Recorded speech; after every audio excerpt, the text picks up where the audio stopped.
we're honored tonight to have our first pitch, a ceremonial first pitch. We would like to ask Danny McLaren from the Salmon Creek Little League program. He plays for the Braves. Danny's going to come on out to the pitcher's mound and get us set up for our first pitch. That looks like he made it all the way over the plate. Well done, Danny. Tonight's first pitch is brought to you by your locally owned and operated McDonald's of Ridgefield, Woodland, and Longview.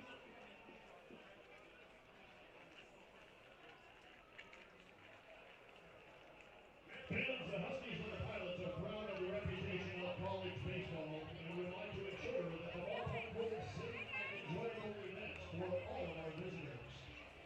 Please help us in making this possible by promoting good sportsmanship on and off the field.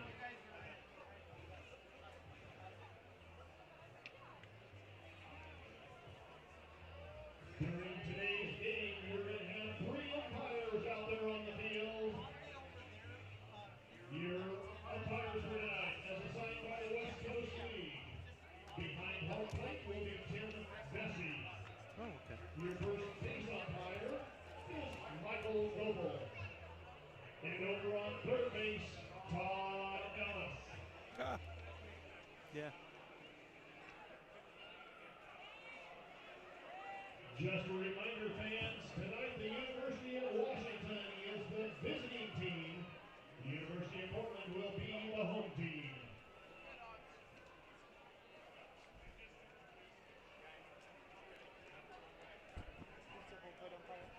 Home plate umpire, who's that? Thank you. And now, fans, let's introduce your starting lineup for the University of Washington Huskies.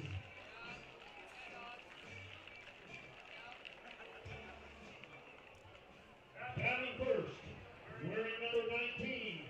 He's starting in left field from Battle Royal, Washington, Jackson Hotchkiss.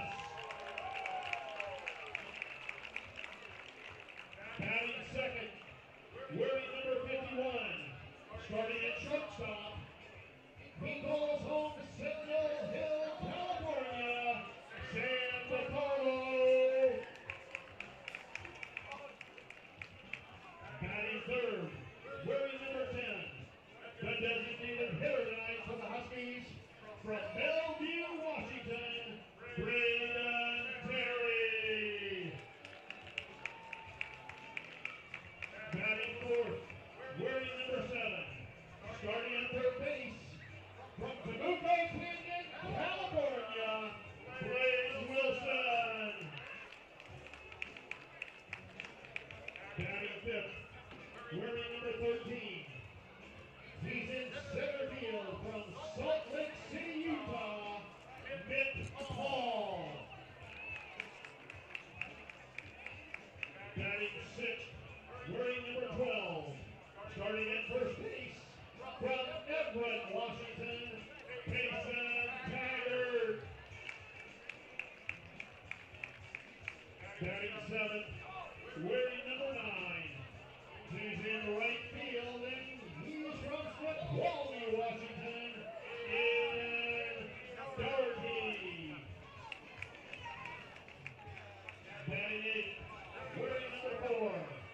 He's behind the dish and catcher tonight from San Diego, California, Ethan Schweigler. And batting ninth, wearing number 1. Starting at second base, from Covington, Washington, Ty Cowan. Starting pitcher tonight for the Huskies, number 21. Look what a cheater I was. I just chat GPT. Hey, whatever works. Yeah. Solid midweek regional matchup. Important for RPI and most important for momentum. And now, your starting lineup for the University of Portland Pilots.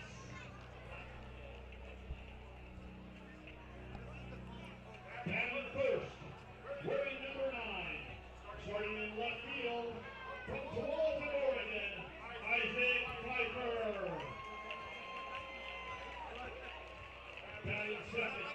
wearing number 24. He's in right field from Woodville, Washington. Gage Bruce. Batting third, wearing number 25. Starting at first base from Montreal, Quebec, Canada. Welcome, Leo Pepe. Batting fourth, wearing number 19. He's the shortstop from Portland, Oregon. Cole Katayama. Batting fifth, wearing number 44. The designated hitter tonight from Middleton, Idaho, Trey Swigert. Batting sixth, wearing number 14. The second baseman from Fairfax, California, Jonas Salk. He's never had a hit against the Huskies. What? Batting seventh, wearing number 22. Starting in center field from Kennewick, Washington, Brady King. Batting eighth, wearing number 17. The catcher from Grants Pass, Oregon, Troy Osborne. Batting ninth, wearing number 8. The third baseman from Vienna, Virginia, J.T. Lambert. And the starting pitcher tonight for the Pilots, number 12, from Kelso, Washington. He's a former Pilots Black Bear, Carter Gaston. The head coach for the Portland Pilots is Jeff Lewis.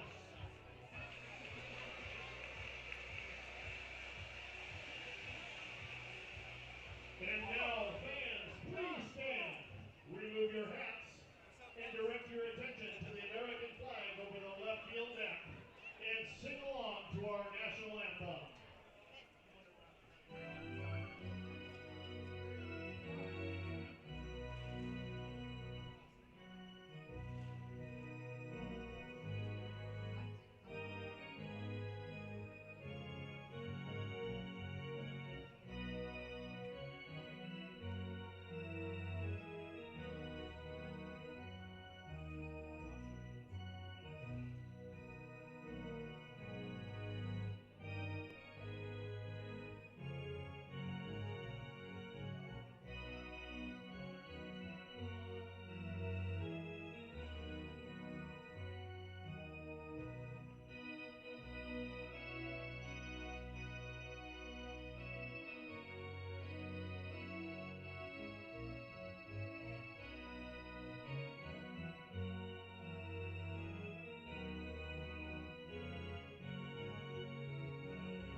Well, it's been raining most of the day here in Ridgefield and Southwest Washington. For a moment, we had a pocket of no rain in the forecast, but it just started to fall down here in the last couple of minutes for our inaugural Northwest Baseball Coaches Association Collegiate Classic with two of the Northwest top programs with the Portland Pilots hosting the Washington Huskies. As we welcome you to Ridgefield Outdoor Recreation Complex for our game today, I'm Brian Slack. I'm joined by my friend and head coach at Mount Hood Community College, Corey Keir, and we'll have your call. Now, UW, they come in, dropping their weekend series against Michigan State, while Portland picked up a pivotal series win over San Francisco. Portland has 4 wins against Big Ten teams this season, but Washington, they have had the Pilots' number as of late, winning 8 of the last 10 matchups. And Corey, when you look at both these programs, what are you looking for in this one today? Well, this is a solid midweek regional matchup. It's important for RPI, but it's most important for the momentum of both teams going into this weekend. Well, we've got Carter Gaston on the mound today for Portland. Had a limited outing against Gonzaga a couple weekends back. Did not pitch in the weekend rotation this past weekend due to a blister, so we'll see how he responds in his first start in a couple of weeks. Gaston this year, though, he's looked great. He's making a 7th start, 8th appearance on the year, has a 4-1 record, a 1.73 ERA through 26 innings of work, 18 hits given up, 5 earned runs, 18 strikeouts, 11 walks. Opponents are hitting 194 against him this season, and he's looking much like he did a couple of seasons back when he was the WCC Pitcher of the Year as a sophomore. So the Pilots are wearing their home white uniforms with the Portland P on the left, Peck numbers on the right, lower oblique, pinstripe uniforms, purple socks, the purple cap, and they're looking good today. The starting lineup for the Washington Huskies: Jackson Hotchkiss leads things off, Sam DiCarlo batting second, Braden Terry, the DH, bats third, Blake Wilson, third base, batting cleanup, Mick Paul out in center field, bats fifth, Kaysen Taggart batting sixth over at first base, Aiden Doherty is out in right field batting seventh, Ethan Swidler, the catcher, bats eighth, and Ty Cowan, the freshman second baseman, will be batting ninth as the Huskies wearing their gold pants with the purple piping. Hotchkiss swings at the first pitch, chops it over to Katayama Stahl at short, and had trouble getting it out of his glove, and Hotchkiss is going to run it out. Infield single. So Hotchkiss, first pitch, first hit of the day for Washington. They're wearing those purple tops with Huskies and script across the chest. The Golden Dome helmets as Sam DiCarlo comes to the plate.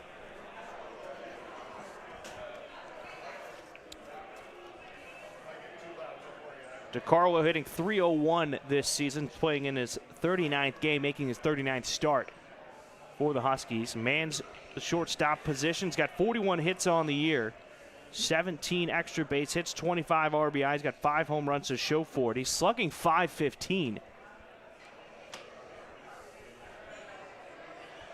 Pickoff attempt over at first.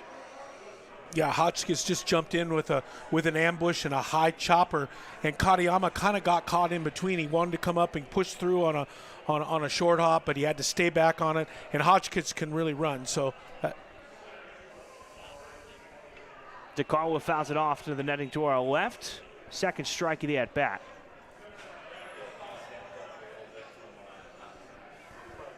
DiCarlo, sort of a rare breed in college baseball.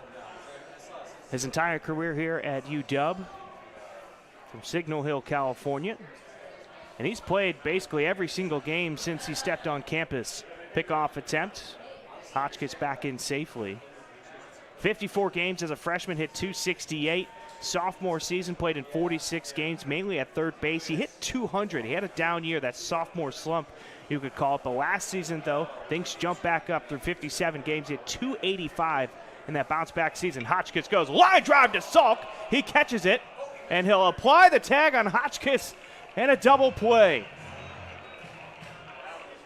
Yeah, not much you can do there. Hotchkiss on the move, line drive to second base. When you're on the move and there's a line drive, you're told to just keep running because you're going to be out no matter what. And he didn't want to run into the tag, so he stops. That's good base running there. Now that infield single is nullified. That brings up Braden Terry.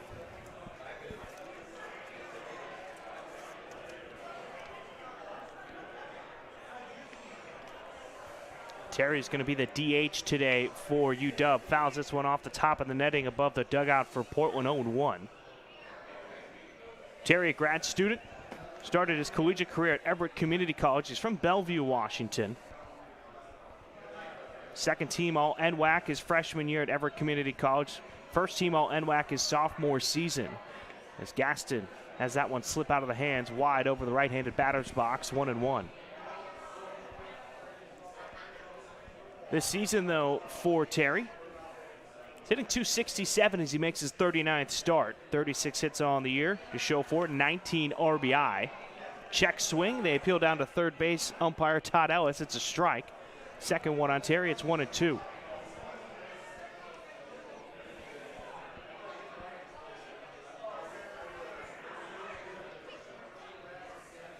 Interesting ballpark here at the Royal Corey. You know, we've called plenty of games here back in the summer of 2019, the first summer season for the Ridgefield Raptors, high school field for the Ridgefield Spudders.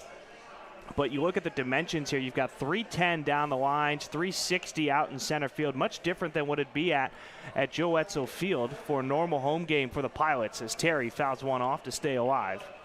You know, Joe Etzel Field, it's 325 down the line, so it's an extra 15 feet plus 390 in dead center field. So smaller, compact park. We called games here for that 2020 season when Portland was on the road as they were making renovations at Joe Etzel Field, and we saw a lot of home runs in that abbreviated season. Yeah, the big issue really isn't the corners as much as it is the power alleys. You know, up on the bluff, it's about 390 out in those power alleys, and you really got to get into a baseball to get it out of the yard. Here, if the wind's blowing, those alleys shorten up really quick. It's 55, cloudy and rainy here. We have 7-mile-an-hour gusts, 3-mile-an-hour winds. Now it's blowing out towards right field today. It's a full count to Terry. One hopper over to Salk in shallow right field. And with the help of the double play, it's a 1-2-3 inning for Washington at the plates. Portland will come up next. Isaac Pfeiffer getting the start today. He's the leadoff man for the Pilots when we return.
Bottom of the first inning, Portland and Washington as the Pilots come up for their first opportunity. Isaac Pfeiffer will lead things off, followed by Gage Bruce, Leo Cote. Cole Katayama-Stalls batting cleanup in one of the hottest bats in the West Coast Conference as of late. Trey Swigert, the DH, bats fifth. Jonas Salk will be batting sixth, followed by Brady Bean. Troy Osborne gets the start behind the plate today. Then J.T. Landwehr is the third baseman. He'll be batting ninth.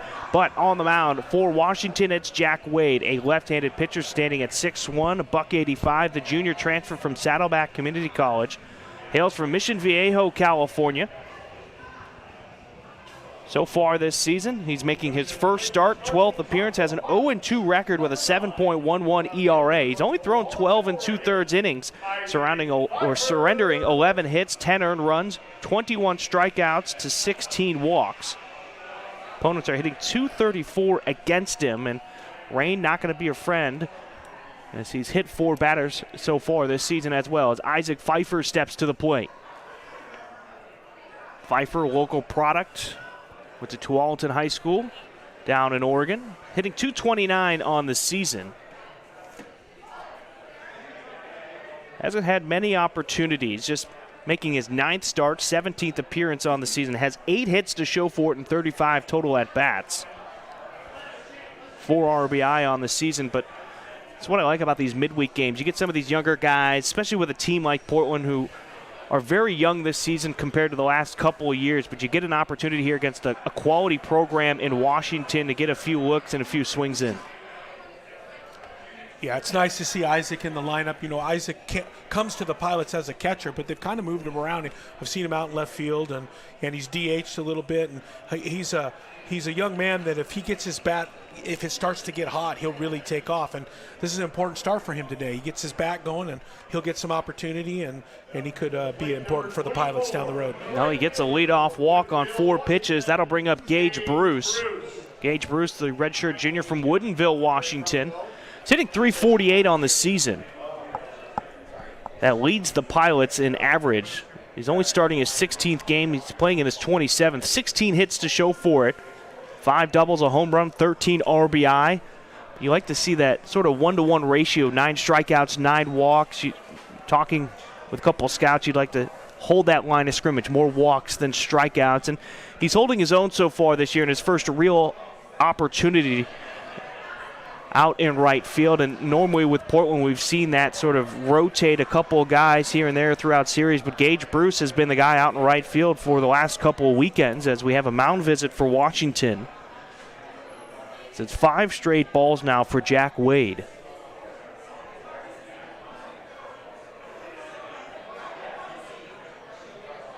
Bruce had a big 2 RBI double against San Francisco in Game 1, which helped the Pilots tie the game up at the time before they would end up winning 5-3 against the Dons.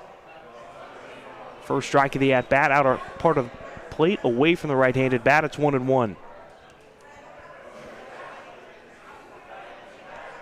Defensively for Washington, Jackson Hotchkiss in left, Mick Paul in center, Aiden Doherty is in right, Blake Wilson, the third baseman, Sam DiCarlo is at short, Ty Cowan is the second baseman, Kason Taggart is over at first with Ethan Swidler behind the plate. That ball in the dirt, blocked by Swidler. That kept Pfeiffer over at first. It's 2-1 on Bruce. This one put in the air behind first base. Cowan chasing it down in right field, and it's going to end up being caught by Doherty. So fly out for Gage Bruce. One gone from Portland. That'll bring up Leo Cote. Little triangle ball there that 100% is the second baseman's ball, but if the outfielder wants to come because they have a priority over it, they could call him off, and that's exactly what happened there. Leo Cote steps to the plate, hitting .225 on the season. He's making his 23rd start, 26th appearance overall.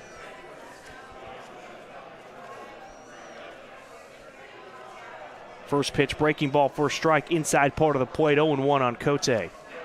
Didn't get a chance to call Game 3 with you on the Bluff this weekend versus San Francisco, but the first thing I heard was the big pinch hit home run call by Cote, which is pretty amazing. Came in off the bench and hit a three-run Yabo. Yeah, on Saturday, you always talk about Coach Loomis so good with the feel of the game and pulling the right strings. And at the time, Portland was trailing 4-1. You had 2 on base. Cote had not started that game. He puts this one in the air, foul territory. Swidler tossing the mask, and that is going to go into the stands. So Cote will stay alive at the plate with another strike. It's 1-2. But sitting on the bench the entire time, and Coach Loomis ended up making the switch at the time. Rutigliano had gotten the start, had 2 Ks against him, and they thought they needed a power bat, and Cote stepped up and delivered a big 3-run home run to tie it up at 4. Yeah, let me tell you, one of the hardest things to do in athletics, and in Division I athletics, is to sit on a bench, grab a bat late in the game, and come out and get a hit and have a competitive at bat.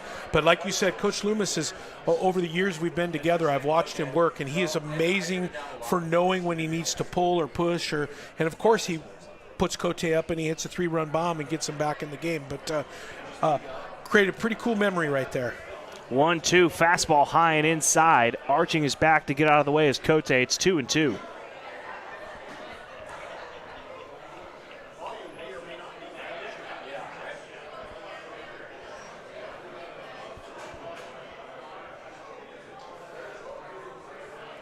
Cote goes fishing, pops this one up. Fly ball into center field, chasing it down is Paul. He'll make the catch. And 2 gone on back-to-back flyouts for Portland. And that'll bring up Cole Katayama-Stahl. Talk about Jeff Loomis. 24 seasons as a head coach, 13 at Pacific Lutheran, where he did a terrific job, went .325 and 197. Then he takes over for his alma mater here at Portland. 11th season as the skipper, .255 and 275. But you could say over the last 5-6 years, this program has certainly taken a jump under his leadership as Cole Katayama-Stahl steps to the plate. Yeah, the Pilots can beat anybody at any time, and it never used to be that way. And they already have big-time wins over Oregon twice this season, once over Oregon State. 4 Big Ten wins. They beat Purdue to open up the season. Slider Best Katayama stall right there, 1-1. Trey Swigert on deck. Katayama stall, though, local product from Portland, Oregon, went to Westview High School. Check swing. And they're going to call that one a strike on him, 1-2. Good movement on that pitch from Wade. Yeah, in the opening, we were talking about momentum. And the one thing about Portland, they've been playing really high energy, upset style baseball. And it makes it kind of a trap game for the Huskies. The Huskies, they're a Big Ten opponent. They're supposed to have the advantage in recruiting and NIL money and all that stuff. But the way the Pilots been playing, they can beat anybody. Well, Katayama stall ends up striking out on the Wade slider. They strand one, no hits. It remains a scoreless game as we head to the top of the second inning here at the Rourke.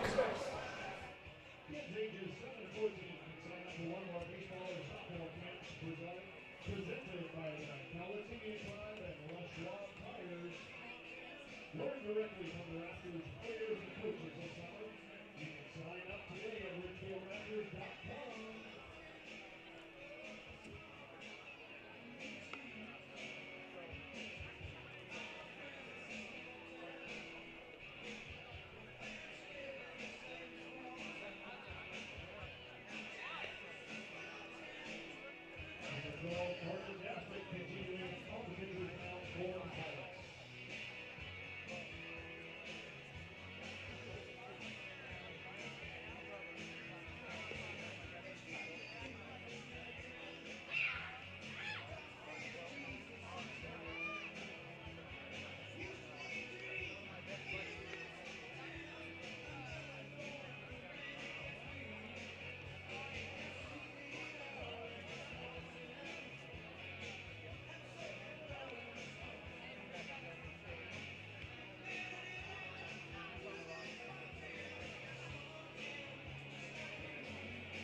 Top of the second inning, 0-0 ball game. Washington with the only hit so far.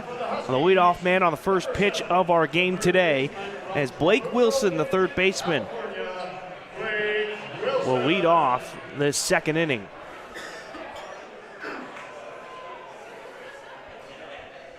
Wilson, the junior from Trabuco Canyon, California. Infielder standing at 5'10" for the Huskies. Swings and misses at the first pitch from Gaston, 0-1.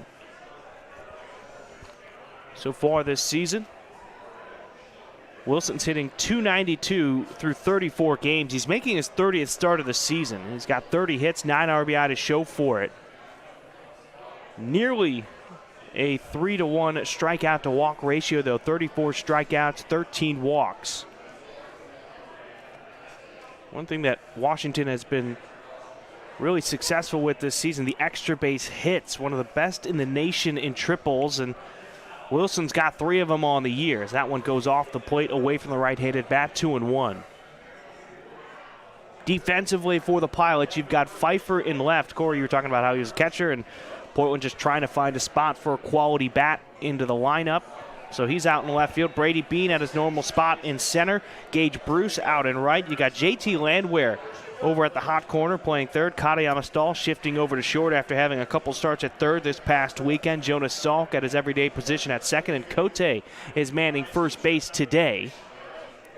So Wilson stays away from the lone inside pitch. Shin high for a ball. And then you got Troy Osborne behind the plate. And we've seen 3 different guys behind the plate for Portland this season. Dakota Chun being one of them. You've got Troy Osborne, Carter Stewart as well. And all of them local products in the Portland, Oregon area. Osborne, though, started his collegiate career at Sacramento State. Did not play in any games, though. Transferred back to his home state.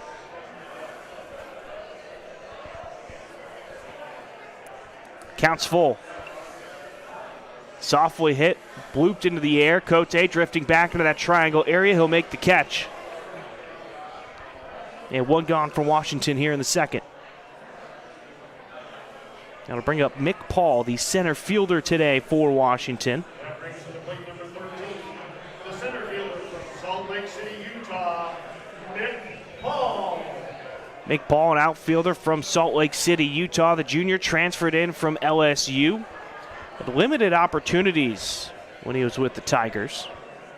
Played in 12 games his freshman year, only had 9 at-bats. Had a medical redshirt his sophomore season. Last year played in 25 games, but as a reserve outfielder and a pinch runner, had 8 total at-bats. So 17 at-bats at the Division I level over 3 years. So far this season, the center fielder, though, is making his 37th start, 38th appearance in a game.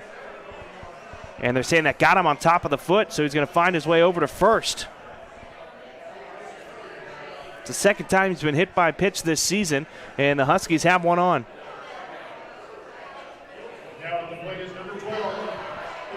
I have a feel like you're going to see some control issues on both sides with the rain here at the Rourke, and you're going to see a lot of baseballs being tossed out of play to get drier ones, to get a better grip as Kason Taggart steps in. Gaston sets up on the first base side of the rubber, delivers one over the river. Away from the left-handed bat, it's 1-0. Yeah, one of the really cool things about tonight and being in Ridgefield is as I'm looking out into the crowd, a ton of high school baseball players here in town. Nice. Ground ball into right field past Cote. Paul round second. He heads for third, and the Huskies are going to have runners on the corners. And I know that they arranged for all the 4A, 3A, and 2A teams in town to not have a game tonight so they can all be here. And I'm looking out in the crowd, and I'm seeing Skyview, and I'm seeing Ridgefield, and I'm seeing Prairie, and I'm seeing the community coming out to support this ball game tonight, which is pretty darn cool. Well, it's a great opportunity to see 2 quality Division I programs face off in your backyard. As Aiden Doherty, the right fielder, steps to the box. Doherty hitting 147 on the year. Gaston finds it at the bottom of the zone at the knees for a strike, 0-1. Taggart, much needed hit for him. Just his 16th hit of the season. He was a preseason Big Ten watch list name for the Huskies. He's hitting 185. There's a couple stolen bases on the season. The guy you really need to keep an eye on is over at third now. Mick Paul with 11 stolen bases on the season. Doherty crouches down, watches that one go out of the zone, 1-1. Yeah, I think if you played in this ballpark every night, you might not steal as many bases, you might not bunt as much. Sit around and wait for the 3-run home run. Doherty making his 9th start of the season, batting $147 on the year. Got jammed inside and sends it to the dugout for Washington. Second strike of the at-bat, 1-2. Has 1 RBI on the season, so he can double that total with a base hit right here with the man on third and Paul. 1 out and 2 on. Infield playing up the middle for a double play. Pickoff attempt over to Taggart at first. He's back in there safely.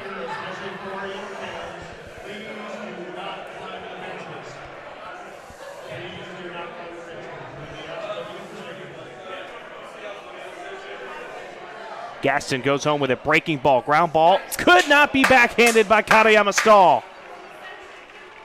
Paul will score. Stretching over to third is Taggart, and taking the extra base is Doherty. Taggart, though, came off the bag. Landwehr kept the glove on him, so Taggart is out, but that is an RBI for Doherty on the single. I didn't get a chance to see D slide by the bag there. Yep. That's got actually Pilots get a little lucky there. That's a ball that's away from play side. The play is from the runner going first to third, and that ball probably should have went to second base, but obviously the Pilots got a little bit lucky there. Pfeiffer's got a great arm, fired it in there. He slid by the bag and got an out. But if you're a young outfielder, that ball's got to go to second base. But they always take it when it's an out. But when you're a coach and that ball ends up there and there's a guy on second base, you're asking why are we not throwing that ball to second base? Yeah, you give up that extra bag, then you got 2 in scoring position for Washington. Yeah. In this instance, they got a little lucky, but in the future, I guarantee when he comes in, he'll get coached up that that's away from play side, and that needs to go to second base. So 1-0 lead now for Washington. We'll bring up Ethan Swidler. Swidler gets on top of one and chops one towards the dugout of Portland. He's hitting .232 on the season. He's making his 30th appearance. He's making his 27th start on the year. 22 hits to show for it, 9 RBI.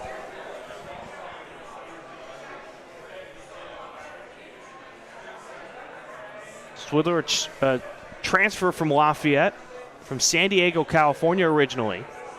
Fouls one into the backstop. It's 1-2. You know, I was thinking about this, a couple little hops out here. The one thing that the Huskies and the Pilots have in common, including Ridgefield here at the Rourke, is it's all AstroTurf. And, you know, the local AstroTurf guy, Greg Swenson, he sold this, he sold that, he sold this.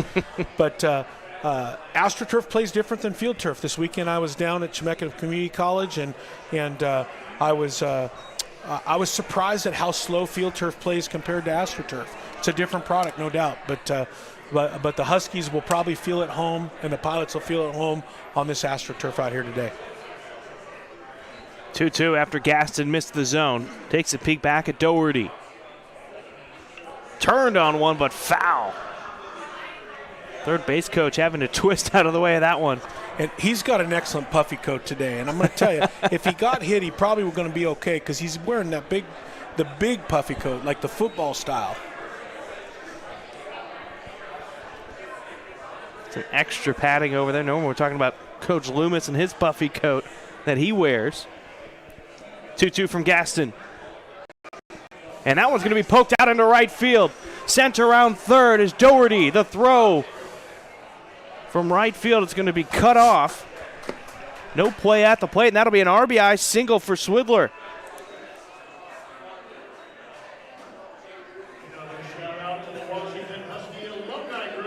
And with 2 outs, Doherty is just running all the way right there. Got the go-ahead, and now it's a 2-0 lead for Washington as Ty Cowan, the second baseman, comes to the plate.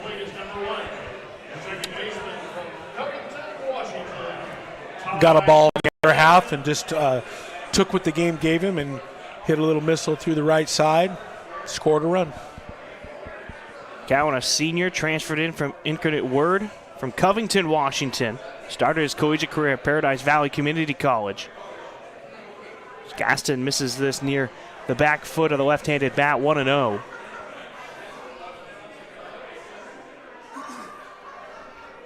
Sort of some uncharacteristic plays from the Pilots so far, though, Corey. Bruce's throw out in right field, not his normal arm strength. Missing the bottom of the zone makes the count 2-0 to Cowan.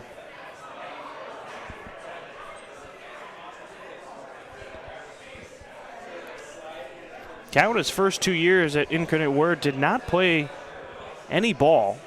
Did not play his freshman year, his redshirt freshman season. He also did not play for the Cardinals. As the breaking ball out of the zone, 3-0 now to Cowan. Made 23 starts his sophomore season, though. Hit 172, just 8 RBI. His junior year last year, though, had 44 starts, hit 287. Really bumped up his numbers to 30 RBI in the season on 45 hits. And here he gets a 4-pitch walk.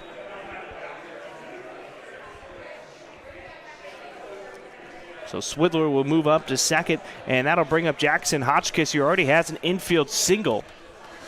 And Jackson's got a big power tool, and you really want to get after that 9 guy, not roll the order, and let the leadoff guy with big power come to the plate. Had a chance when Hotchkiss was a young man. He was playing summer baseball on a club, and I watched him take BP one time. He got 20 pitches, and he hit like 15 of them out. And I said, good night. This kid might be a big leaguer someday, and here he is at Washington doing some really big things. Well, outside of Ridgefield, it doesn't get more local than Battleground for him. That's where he comes from. That's right. About 15 minutes past the center field fence. Yep. 2-time first-team all-league selection. He was the number 2 recruit in Washington by Prep Baseball Report. You brought up the name Greg Swenson a couple of times. He played club ball for Greg Swenson. Yeah, that's what I was watching for the Astros. And interesting story, that club team that he had some really special players on it. Multiple guys playing Division I baseball, playing baseball all over the area. A few guys that played for me at Mount Hood Community College. His son's at UCLA in the bullpen at UCLA. I mean, it was a pretty special young group of athletes that played on that team. And Greg Swenson, I mean, he's got a big resume. I mean, he was a coach at Tacoma and UW. And there's a deep drive into center. Hotchkiss going to watch it go. Home run! 3-run shot for Jackson Hotchkiss, his second hit of the day. And he's going to pick up 3 RBI to go along with it. That is a 5-0 lead now for Washington here in the second. Yeah. Obviously got a ball over the plate, small yard, line drive right out over the Les Schwab sign. Didn't mean to talk it into existence, but he's a heck of a player. That's his 13th home run of the season. That is a team high for Washington. As Sam DiCarlo will come to play, he lined out to Jonas Salk his last time up. And Gaston, after throwing only 11 pitches in the first inning, now up at 40 pitches. 5 hits, 5 earned runs. And it goes to show, Corey, you were talking about it. You want to get that 9 guy out, not roll that lineup over. You get him out, you're out of this inning, and you're only down 2-0 instead of 5-0 after the 3-run home run. Yeah, and I'll tell you when he gets back to the dugout, I mean, Coach Watt will probably talk to him, and you're going to give up hits. There's going to be errors. But what you don't want to do is you don't want to walk guys. And the one thing that he'll have a problem with that inning is probably the walk to the 9 guy. Sam DiCarlo picks up the hit, the ground ball back up the middle. So with 2 outs, another hit for the Huskies.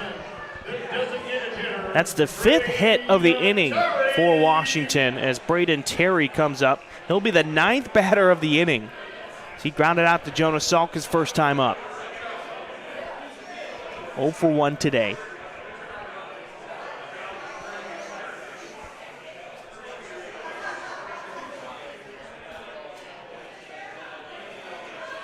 Check swing, but doesn't go around. Called a ball. It'll be 1-0.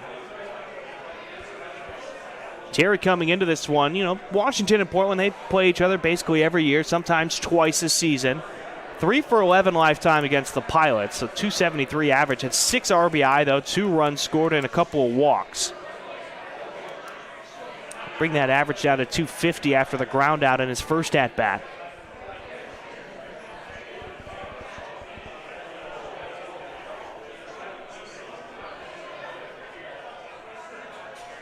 DiCarlo takes his lead off at first. Check swing from Terry, but that one's at the knees for a strike. First one of the at-bat, 2-1. DiCarlo, it's a threat to steal a bag. There are 2 outs, though. He's 8 for 9 on the season. Got a decent lead over there at first. There he goes. Osborne comes up throwing. And keeping the tag on him is Katayama Stahl. Second time that happened to the Huskies in this inning. So caught stealing is DiCarlo. Terry will come back to the plate when they come back up in the third. We head to the bottom of the second. Trey Swigert, Jonas Salk, and Brady Bean all due up for Portland. 37 days away from the first Ridgefield Raptors game. Opening night, May 28th. You can get your tickets in advance at RidgefieldRaptors.com.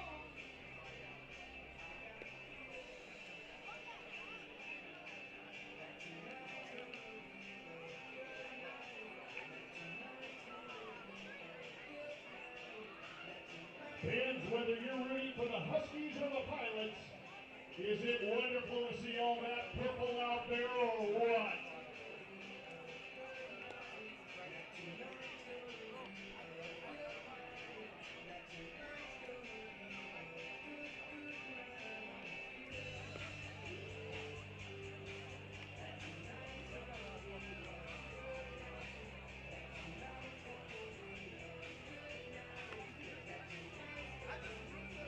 Number 21, Jack Wade, continuing on the pitcher's mound for the Huskies.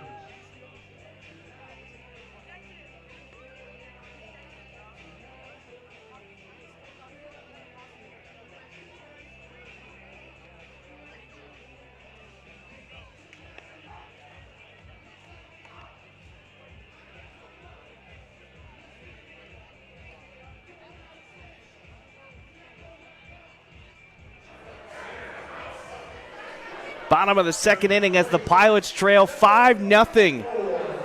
After 5 runs come across in the second inning off of 5 hits, a big 3-run home run by Jackson Hotchkiss. His team leading 13th home run of the season. Swigert gets a first pitch breaking ball for a strike. The sophomore from Middleton, Idaho. He's hitting .278 on the season, two-way player. First time he's facing UW as a bat. Has 10 innings against the Huskies last season in 2 different starts. But 35 hits on the season for Swigert, 20 RBI. Big thing is his walk numbers are starting to go up steadily. 35 strikeouts, 29 walks. He's top 10 in the WCC in walks this season. And instead he's going to strike out right here. Backwards K to start the second inning for Portland. Looked like Wade just challenged him with a fastball, and I don't think Swigert was looking for a fastball there. That brings to the plate number 14, the second baseman from Fairfax, California, Jonas Saul.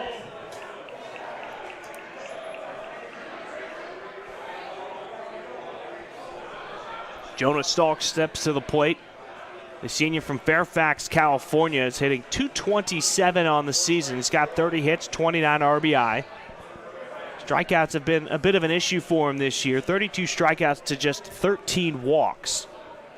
All WCC first team performer last season. He had 13 home runs. 6 on the season so far as we close in on the final month of regular season play. WCC preseason selection as well.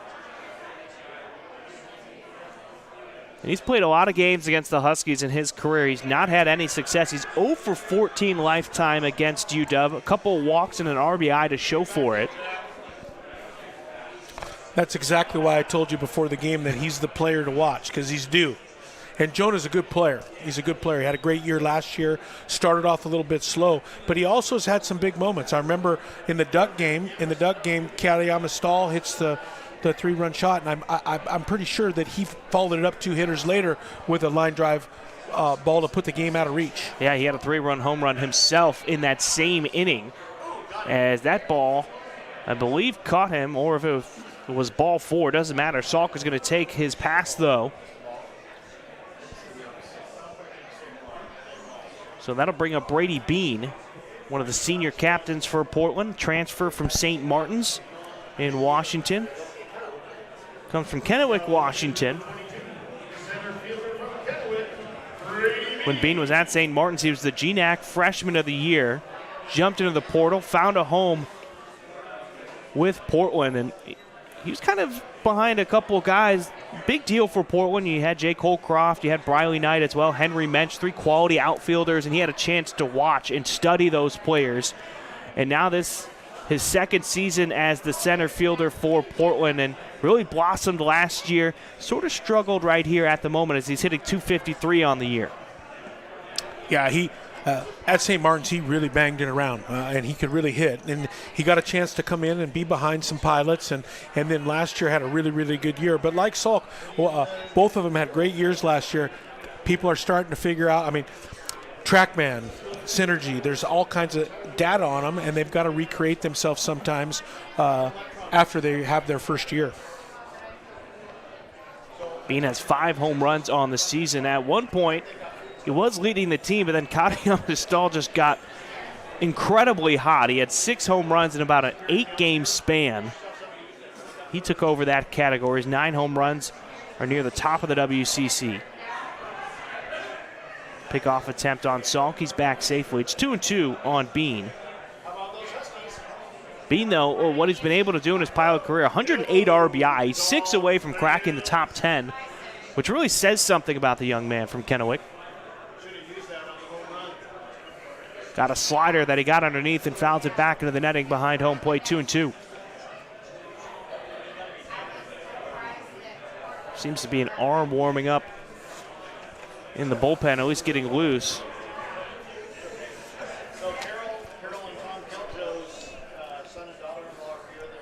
Bozel, number 20, as Bean chases the high fastball.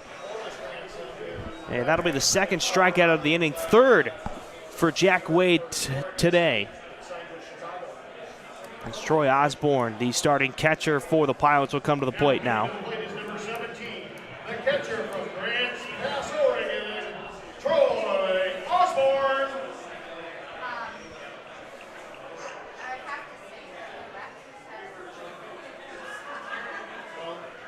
Osborne turns on the first pitch he sees, sends it to the dugout for Portland. Yeah, one of the things for both these teams that is a little different is this is a high school regular season baseball field. In the dugout, they're like caged animals in there. Both. I've been in both places, at the Bluff and up at UW, and they have big, beautiful dugouts, and they can lean out. But down there, Coach Loomis is hiding behind the gate down there. Osborne falls behind in the count, 0-2. But the good news is you never get hit with the line drive if you're getting some snacks in the back, which could happen to you at either place if they're in their normal venue. There's another one that would have ended up in the dugout. That's one thing you always taught me or talked about in all the games that we've done is you cannot turn your back when you're in the dugout to the field of play. That's usually when the ball catches you. It's always the guy that's in his bag. He's not supposed to be looking at his phone, or he's getting some snacks, and a line drive comes in there, and everybody moves, and he gets smoked. Osborne gets the first ball of the at-bat, 1-2. Only 15 at-bats for Osborne this season, one hit to show for it. It's hitting .067. That one hit, though, was a big one. It was a 2-run home run. Ended up helping the Pilots clinch a game earlier in the season. Now it's working with a 2-2 count.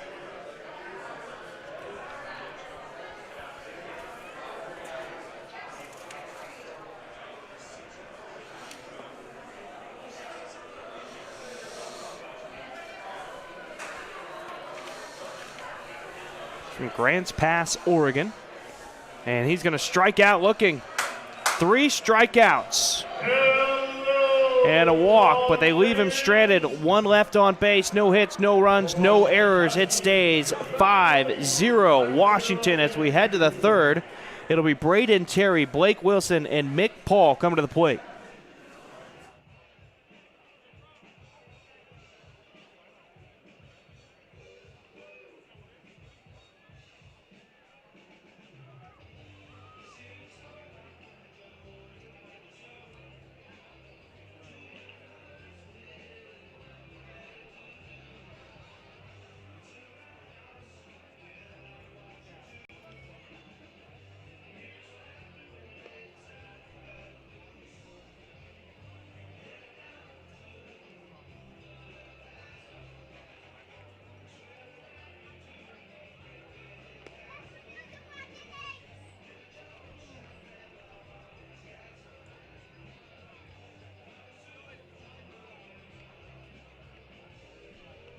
Now on pitcher's mound for the Pilots, number 13, from San Francisco, California, Aaron Lewis.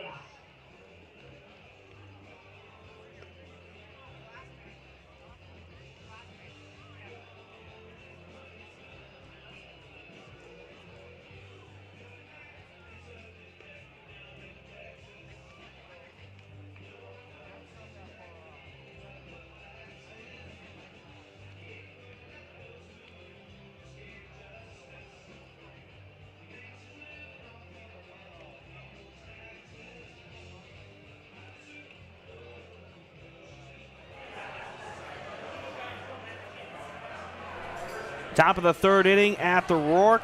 Neutral site game between Portland and Washington. It's Brian Slight, Corey Keir on the call. New pitcher on the mound for Portland. It is Aaron Lewis, the sophomore two-way player from San Francisco. He's making his 10th appearance on the season, has a 2-2 record, a 6.75 ERA. He's thrown 20 innings of work, surrendering 23 hits, 15 earned runs. 17 strikeouts to 12 walks. As Carter Gaston gets pulled after 2 innings, and he didn't play this past weekend as he was moved into that starting rotation on the weekend, but he was dealing with a blister, and you have to wonder maybe some of that is still affecting him, but not his best stuff after going 2 innings of work, 6 hits, 5 earned runs on 46 total pitches as Lewis misses low and away to the left-handed bat to start Braden Terry out 1-0. 1 hit batter and 1 walk, and he had a short outing against Gonzaga a couple weekends back because of that blister. Only got through 2/3 of an inning, had 2 walks and a couple of hit batters as well as Terry watches strike 1 inside thigh high, 1-1. You know, baseball's a game of inches. You know, a couple balls at Katayama Stall that's a foot this way or a foot that way, it's an out. You know, and like I said, once again, the walk and the hit batter is probably the thing that he'd like to have back the most. And Terry takes advantage of the shift that Portland had right there. Katayama Stall was playing up the middle instead of his normal shortstop position, and that's where Terry hit it. So the leadoff single for Washington. The third baseman, Blake Wilson. Blake Wilson 0 for 1 today. Popped out to Leo Cote in shallow right field.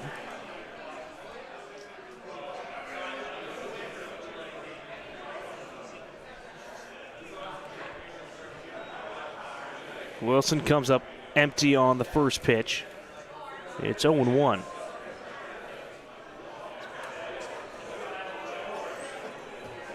Wilson was actually drafted out of high school in the 20th round by the Kansas City Royals back in 2023. And here he hits it through the 5-hole, back-to-back singles for Washington.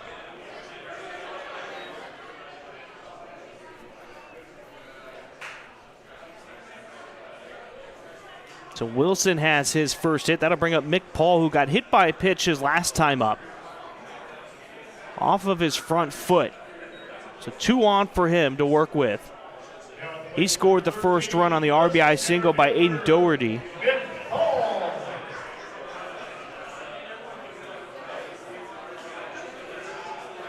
And right now, Corey, I don't know if you feel the same way, but Washington seems like they came to play. Portland playing flat right now from what we've normally seen from them, especially during these midweek matchups against these higher level programs. We've seen them take down Oregon State. We've seen them take down Oregon. They beat Northwestern in a midweek game as well, and just not really feeling it at the moment here at the Rourke. Yeah, a little bit of a feel.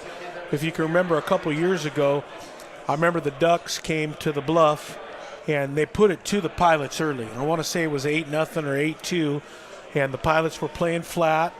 And the one thing about a Loomis coach team is they'd never give up, and they're not going to give up, and they'll find a way to scratch some runs back and win some innings. They tied the first inning, lost the second inning, and you know, if they don't get some outs here, they might lose this inning, but they're going to continue to fight back. And if you remember correctly that night, they won that game in extra innings on a blistering high pop fly in the rain and the lights, and it fell down, and they won the game. And it kind of feels like that tonight. The breaking ball from Lewis stayed high, almost caught Paul in the head as Osborne had to get out of his stance. It's 2-0.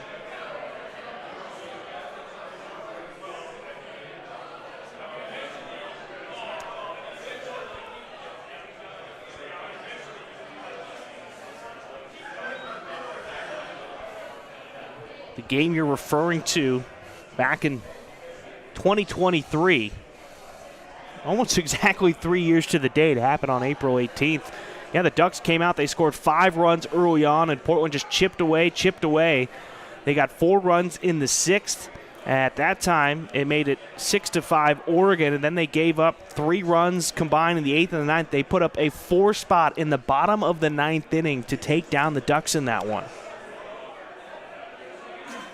And we were talking earlier about the ability of Coach Loomis to pull the right strings. If I remember correctly, he had 2 of the starting catchers in the lineup, and they got to a point where they needed to make a pinch hit at bat. And I remember him walking up and down looking for a guy to pick, and he picked Jake Sukata. Justin Sukata, excuse me, little brother. And little brother came in from the bench late, hit a double off the wall, tied the ball game. and then the bottom of the next inning. And the unfortunate thing about that, I always think about the guy that dropped the ball. I feel bad for him. But he also, the guy that did it, I think he had 2 home runs that night. So I didn't feel that sorry for him because he hit 2 big bombs. But that ball got up in the lights and the rain was in his eyes and it fell. But feeling real similar to that. Giving up 5 early, they just got to battle back and win some innings. A great memory, yeah, Gavin Grant. Couple home runs in that game, had a solo shot in the second as Paul walks here. And now the bases are loaded with nobody out. You've got Terry over at third after he singled, Blake Wilson at second after his single, then Paul now over at first, and you've got Kaysen Taggart, who singled his last time up, tried to grab an extra base on a ball hit to the outfield, overslid the bag at third, and he was tagged out. So he's 1 for 1 today. Puts this one in the air. That's going to go behind and out of play.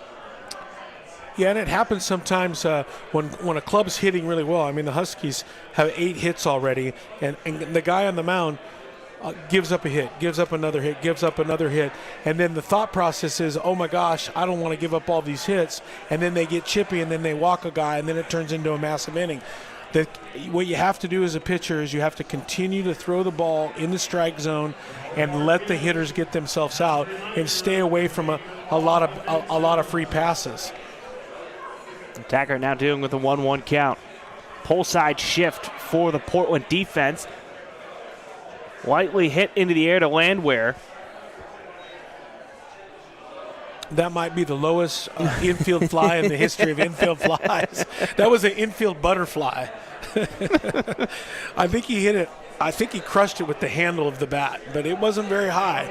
But there's an example. You start a bat, the bases are loaded. He's given up 2 hits. He's walked a guy. He starts a bat. He gets an infield fly, and now he gets a ball. If he gets a ground ball to Katayama Stahl, you might get 2 and you get out of the inning. Exactly. But the key is you can't give up on starting bats, and it's hard to do because you're out there pitching. You're like, oh my gosh, these guys are crushing it tonight, and they are. But you're not going to get out of the inning by throwing 4 balls.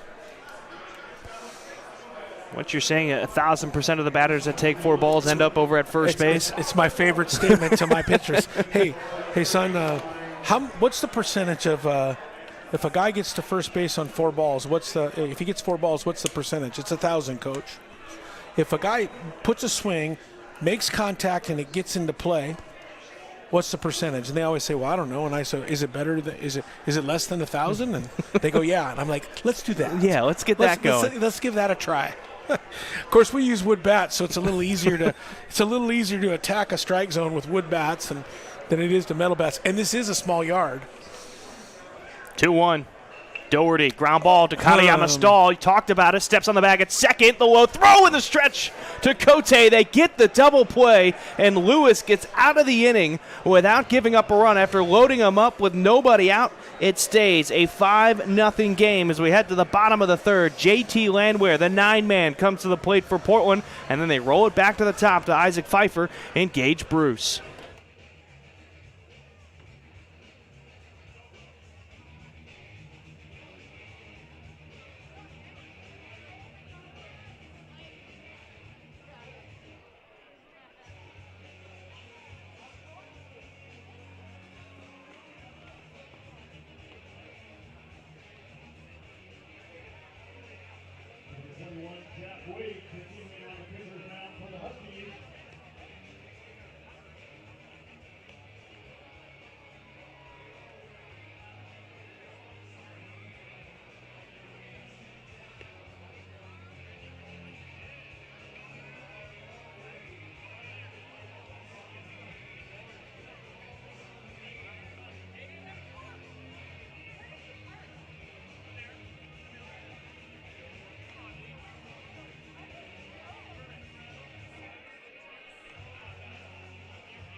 Bottom of the third inning between Portland and Washington. as the Pilots just got out of a jam. Had the bases loaded, nobody out, got an infield fly, and then a double play. So Lewis escapes any danger there as JT Landwehr starts the third inning for Portland at the plate. And Corey, you and I both noticed, though, during that last half inning, Portland had a team huddle outside of their dugout. That's something we really have not seen Coach Loomis do this season, or mainly most of the past couple of seasons. Yeah, I mean, there's 5 core things that we ask our ball club to be great at, and they're controllables. It's your attitude, it's your effort, it's your energy, it's your focus, and it's your body language. And I have a feeling that was a speech about getting the energy up. I mean, you don't see the Pilots play flat too often, and today they're playing a little flat. And I'm not sure, but I saw Coach Loomis in the middle giving a spirited speech, and I have a feeling it has to do with the energy level. As JT Landwehr steps in, the senior from Vienna, Virginia, transferred in from Mount St. Mary's a couple of seasons back. Ball magnet while he was at the Mount. She takes the first strike of the at-bat here, 2-1. And I bring that up because Landwehr talked to the SID here at Portland, and when he jumped into the portal, the Pilots had already played Mount St. Mary's his last season there, and he talked about one of the reasons, jokingly, why he chose Portland. One of the only teams to not hit him during that 4-game series. It wasn't Voodoo Donuts? No, it wasn't Voodoo Donuts. And it wasn't the Coast. As Landwehr gets on with a 5-pitch walk. And that is the third walk issued by Wade on the mound. And those have been the only base runners. He walked Isaac Pfeiffer, who's going to come to the plate now. He walked Jonas Salk. But he also has 4 strikeouts on the game. Yeah, it's a little bit tough for Jack Wade. Starts the first inning, second inning, big inning, sat in the dugout for a long time, and actually a pretty long inning. I mean, it's been an hour, and he's going out for his third opportunity to pitch.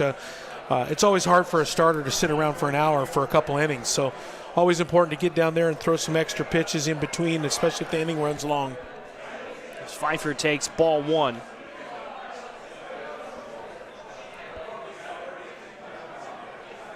Swings and misses there, evens the count at 1-1. Pfeiffer's an interesting story, much like Will Labonte, but Pfeiffer was originally committed to go to Arizona State, and some things fell through and ended up with a home here at the University of Portland. And it's been a nice pickup, just hasn't had a lot of opportunity, especially behind the plate. You've got 2 quality guys in Carter Stewart and Dakota Chun, and that's why he's out in the left field. And it's something that Coach Loomis has done so well throughout his coaching career at the University of Portland. As you find great athletes, and when they produce, you're going to find a spot for them out in the field. Yeah, and I think he's got a Pilot personality. You know, he spent some time in the Northwest Summer League and a lot of time around Holcroft and Coach Watt and Pataxel and those guys, and he played with a lot of buddies in the Northwest League. And he's a Pilot, and he's going to have an amazing career here on the Bluff. We'll keep talking about Coach Loomis, but Eddie Smith, second season as the head coach for Washington, 46-50 overall record. 5 seasons as a head coach, came in from Utah Valley as Bruce fouls off the first one into the netting for a strike. It's 0-1. And his first season with Washington, he improved the program by 10 wins as they finished top 75 in RPI for just the second time since 2016 for the Huskies program. They were picked to finish 17th in the Big Ten preseason poll, and they finished 5th in their first year in the Big Ten Conference. And I know head coaches don't necessarily win you ball games, the players out on the field, but they set the tone in the offseason programs and to get you right mentally before such a big change for a program like Washington moving to the Big Ten Conference. The 1-1. Yeah, it's hard to be a head coach, and quite frankly, I look up to both head coaches that are here today. Eddie had an amazing career at the level that I'm coaching at. He's a tireless recruiter, and the thing about him is, you know, everybody always talks about what a hard worker a coach is or what a hard worker a player is, but Eddie has a different gear, man. Anybody that's ever been around him knows that he's a worker and he's after at all times. I'll never forget my son's a Husky alum. And I went up to buy him dinner one night, and on a Sunday night, and it was pouring down rain, and I look and I saw the stadium lights on, and I thought, man, Sunday night, stadium lights on, what's going on here? And I pulled in, walked out onto the field, and there was Eddie and his whole staff running a camp. 5 o'clock on a Sunday night. He's got a family, and it was a prospect recruit camp, and there were some good players on the field, and he was doing some things that no one else does, and that's why he's successful. And he started his head coaching career at the Division I level at Utah Valley. It's the check swing. They appealed down to Michael Goebel, saying that Bruce did not go around. It's not working with a full count. But he took over a Utah Valley program that went 10-47 in 2021. They lost more games than any college baseball program in the country from 2017 to 2021. By 2023, year 2 for Smith's tenure at Utah Valley, they were playing for a conference championship, and they won 34 games. Bruce watches strike 3 at the knees. Back-to-back Ks after the leadoff walk. And I'm impressed with how Wade has responded after these walks. Couple of flyouts in the first inning, got a strikeout to end the first. 3 strikeouts in the second inning after a walk to Jonas Salk. And he's got a couple more Ks already here in the third, Corey. Yeah. One of the things that the Pilots need to do is turn up the aggression at the plate. I think that's the 3rd or 4th. Backwards K, maybe 3rd backwards K, and it's the 4th backwards K. And just like we're joking about if you receive 4 balls, you're going to get to first base. Well, a ball got hit out of the yard today, and the reason the ball got hit out of the yard is because the bat was swung. And we can't sit around and watch baseballs, and I think they're just a little lack of aggression, and they need to be a little bit more aggressive in the strike zone. Second baseman Cowan in shallow right field with Leo Cote at the plate. It's 2-0.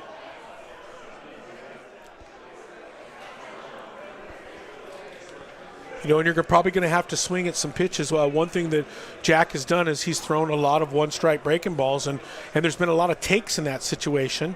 So you're 0-1, you get a fastball, you're behind, and then he dumps a breaking ball and you take it. Now you're 0-2, and then you're guessing on what you're going to get, and that's what's causing those backwards Ks.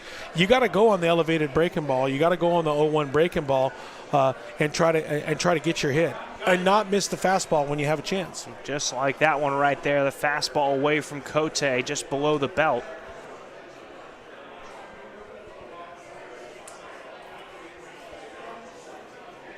Cote fouls it off.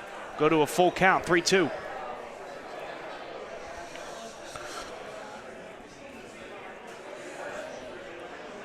I walked into the park. We talked about the different dimensions here at the Roar compared to at the University of Portland. I figured, if we had less than 3 home runs, it was not a normal game here at the Roar from what we saw back in 2020. The Pilots during that season, it's a strikeout for Cote. They were one of the tops in the nation in home runs when they were playing in this ballpark, but they have struggled to get a hit so far as Wade has a no-hitter through 3 innings.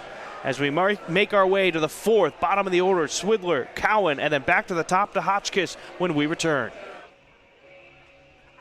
And don't forget, as we get to Raptor season, Tuesday nights, this same night, they're $3 Tuesdays.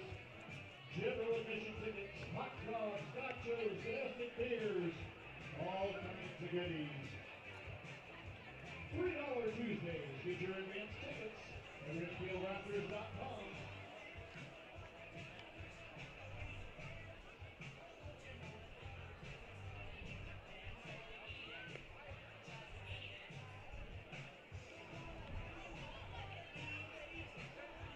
Aaron Lewis continuing on the pitcher's mound for the Pilots.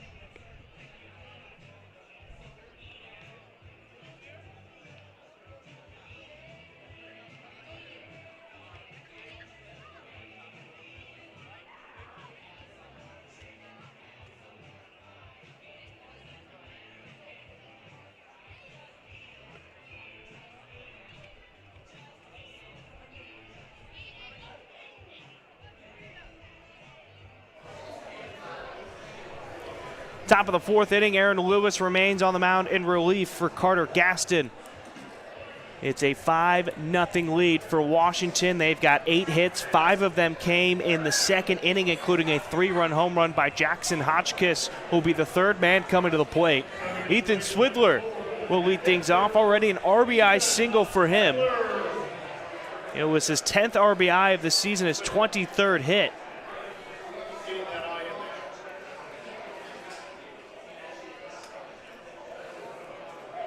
First pitch to Swidler from Lewis is a strike above the knees away from the right-handed bat, 0-1.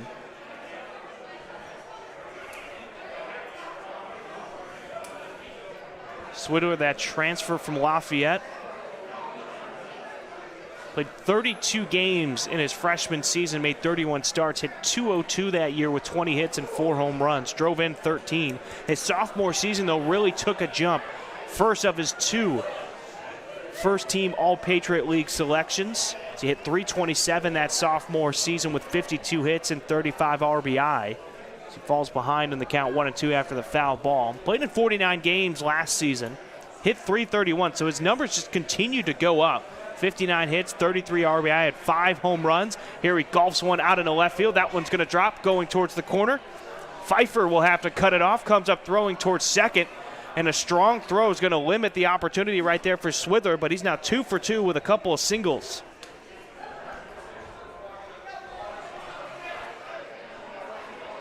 It was a nice pickup for Washington to get Swidler, considered one of the top-tier transfers in the portal this past offseason. Was a draft prospect, so they weren't sure if he was going to get drafted or not. And the reason why he was so coveted, there were only 2 first-time draft players with a chase rate on pitches out of the zone under 20%, a contact rate of balls in the zone of over 85%, and a ground ball rate under 35% with an exit velo over 90 miles an hour. A lot of statistics there, but Swidler was one of them, and that's why he was so coveted in that portal. I think that all adds up to he hits the heck out of it. Yeah, sure does. As Ty Cowan comes to the plate, no official at-bat for him, as he walked his first time up and scored a run.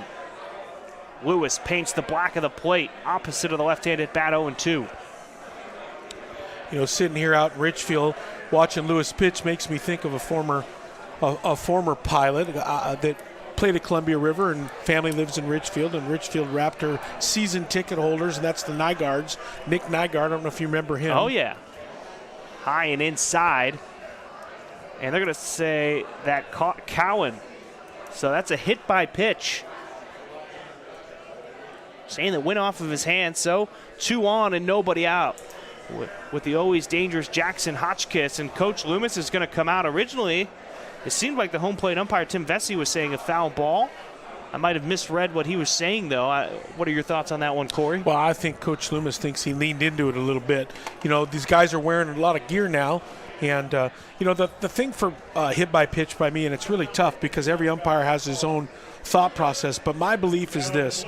If the ball is thrown between the white lines where the plate is and a hitter leans out and gets hit, then he needs to stay. But if it's in the box, it doesn't matter where he's at. It doesn't matter how he moves to it. If it's in the box, our pitchers need to throw it between the white lines, not outside the white lines. And it would really simplify things if they just go to that. Cote drifting into foul territory on the pop-up from Hotchkiss.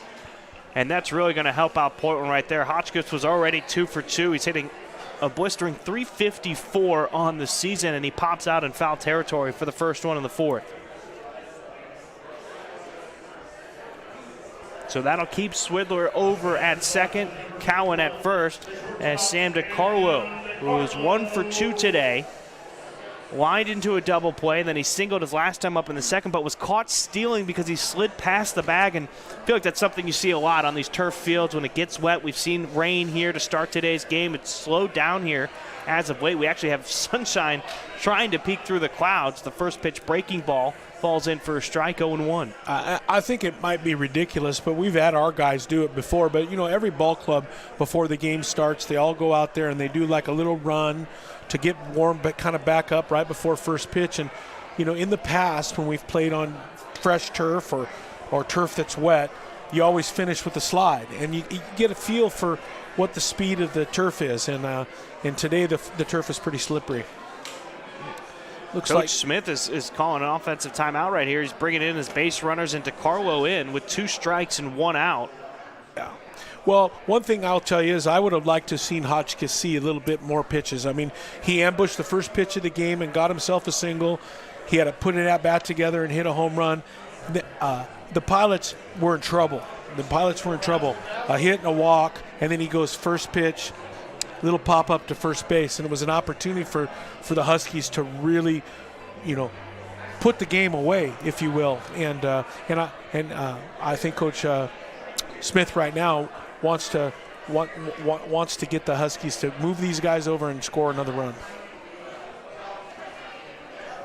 0-2 on DeCarlo. Big opening on the right side of the infield. The shortstop had the barrel come off the shoulder on the check swing, and they said he went around. Strike 3. From our point of view, it didn't seem like the barrel necessarily made it that far around, but we're at the mercy of Michael Goebel, the first base umpire down the line, and he said that he went around, so 2 gone now with 2 on. He's not closer than us, but he's got a better angle. He's got a better angle. We're pretty close, but I didn't necessarily think the young man went, but like I said, we're behind and close, and he's down the line. That'll bring up Braden Terry. 1 for 2 already tonight. Ground out on the first to Jonas Salk at second. He singled to the left side of the infield when Portland had a shift on him back in the 3rd inning. He was left stranded at third, though, as Lewis got out of that jam thanks to a double play.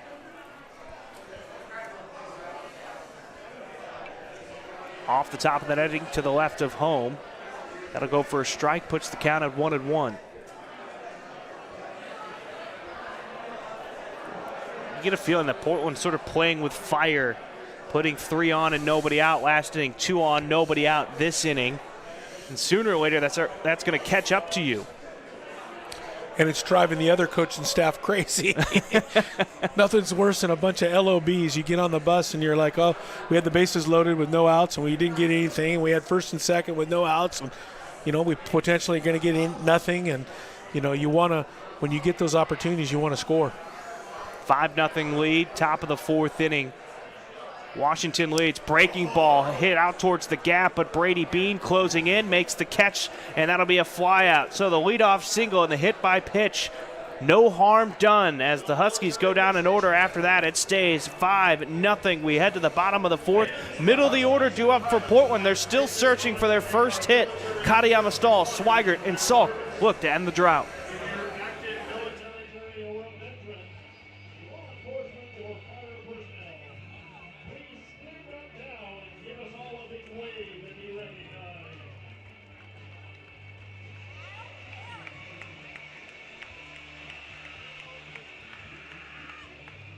Thank you all for your service to our nation.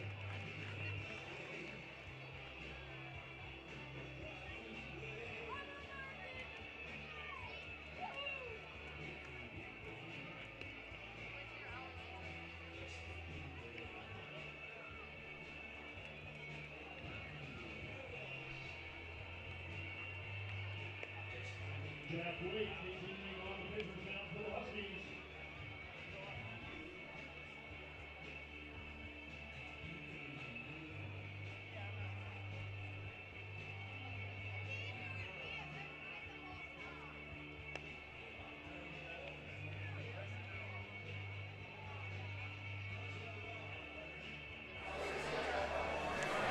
Jack Wade is still on the mound for Washington. He has looked good in his first start of the season. 7 strikeouts, 9 batters faced. Well, that's not true. 12 batters faced. He does have 3 walks, but 7 strikeouts. He's gotten out of each inning with giving up a walk, but nobody has gotten past first base for Portland as they have no hits so far. And Katayama Stahl trying to end that right here. He's hitting .320 on the season, 39 hits, 33 RBI, 8 doubles, 9 home runs, and he gets hit by the first pitch. And if anything, that's good news for Portland. He's somebody who can really take off 10 stolen bases already this year. And Coach Loomis talked to me earlier this season about Katayama Stahl. When non-conference ended, that first month of the season, he had 3 home runs, but his big thing he talked about when they had the homestand was, I love the power numbers, but I'd love to get him on base to add that extra dynamic ability for this ball club because of his speed. Considers him the 2nd fastest kid on the team. And Wade didn't even look over at first, so they're going to have to keep an eye on Katayama Stahl.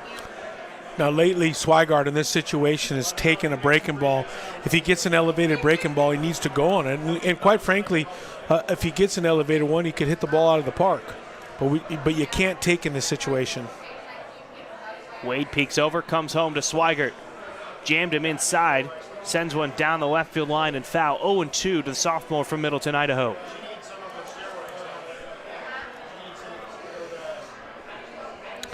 Worked him backwards from the last at-bat. Last at-bat started him with the fastball and then dumped the breaking ball. This at-bat dumped the breaking ball and went with the fastball. Probably expand the plate with the fastball or the breaking ball here. Katayama Stahl, decent lead off the bag over at first. Breaking ball that ends up over the white line of the right-handed batter's box. 1-2 to Swigart. Just expanding with the breaking ball. Swigart has reached base in 17 of the last 19 games for Portland. Struck out looking his first at-bat. Breaking ball, and he'll strike out looking for a second time. 8th strikeout now for Jack Wade.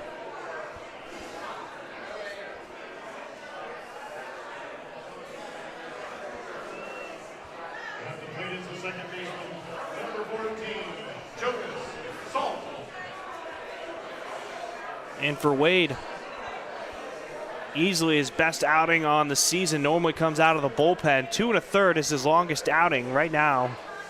He's through 3 1/3. Previous high was 5 strikeouts. That was at Loyola Marymount. Pickoff attempt over at first. Yeah, doing a great job landing his breaking ball. And if you can land the breaking ball, the fastball plays up. And I'll tell you right there, he just punched out Swigart on a breaking ball that he made a mistake on, quite frankly, because he expanded it, and then I think he was going to expand it again. It got back over the plate, and Swigart took it, and he got the punchy. Looks like Lambo's out to talk to. Might be at pitch count. Yeah, he's currently at 65 pitches as he goes up against Jonas Salk. 8 strikeouts for him, just 2 walks. Correction, 3 walks.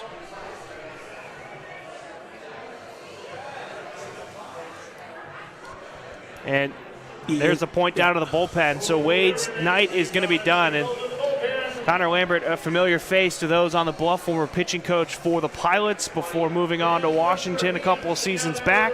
We'll get to the new arm when we return here at the Rourke. 5-0 lead for Washington. Pilots still searching for that first hit.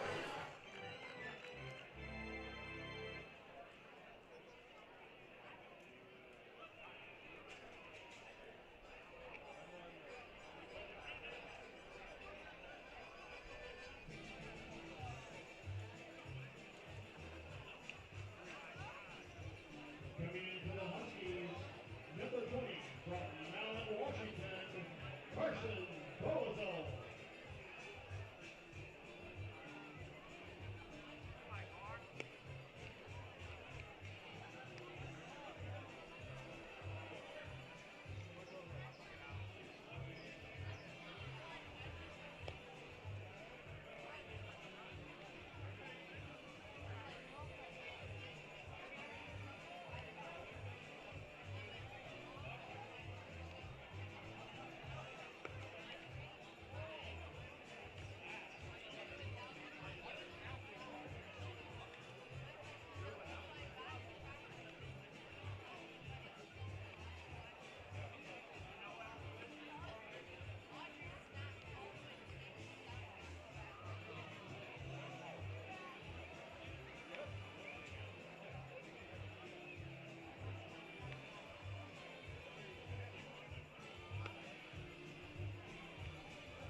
Carson Bozel takes over on the mound for Washington.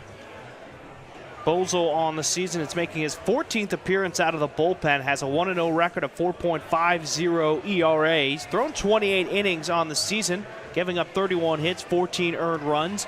a 3-to-1 strikeout to walk ratio, 22 strikeouts, 7 walks. Opponents are hitting .295 against him. Now, a couple of his hits, though, have led to extra bases. He's given up 7 doubles, 4 home runs on the season.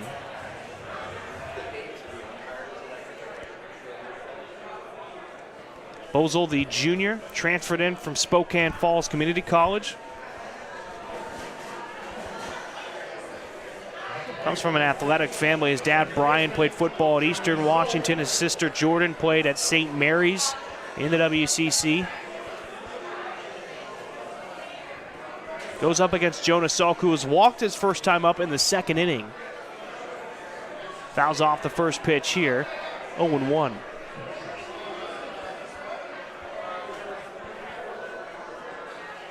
For Jack Wade, 3 1/3 innings, 3 walks, 8 strikeouts, a hit batter, and 14 batters faced, 0 hits given up.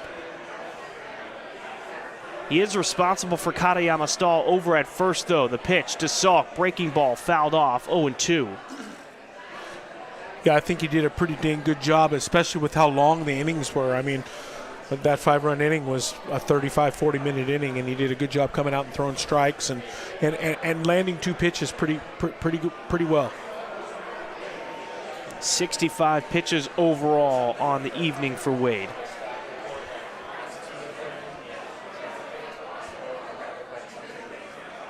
Salk having to protect, watches the slider break into the left-handed batter's box, 1-2.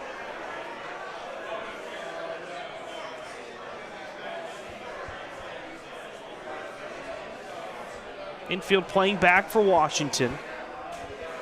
And it doesn't look like there's any arms getting loose for Portland right now, so Aaron Lewis is set to come out for a 3rd inning of work. Salk protecting the zone. Katayama Stahl took off, but he'll have to go back to first. And Swidler seems to be shaken up after wearing that foul ball.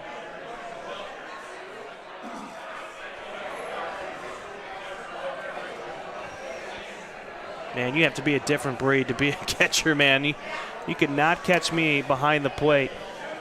How about the umpire? He's an old guy doing it. Well, that's true, yeah. You know, at least these catchers are young stud college baseball athletes, and you got to really respect the umpires, man, especially at this level. I mean, that foul ball misses that catcher and hits the umpire. It's going to hurt for a while. You're black and blue for a couple more days than the young guys. Here's the 1-2 to Salk. Good eye from the senior, takes ball 2. It's 2-2.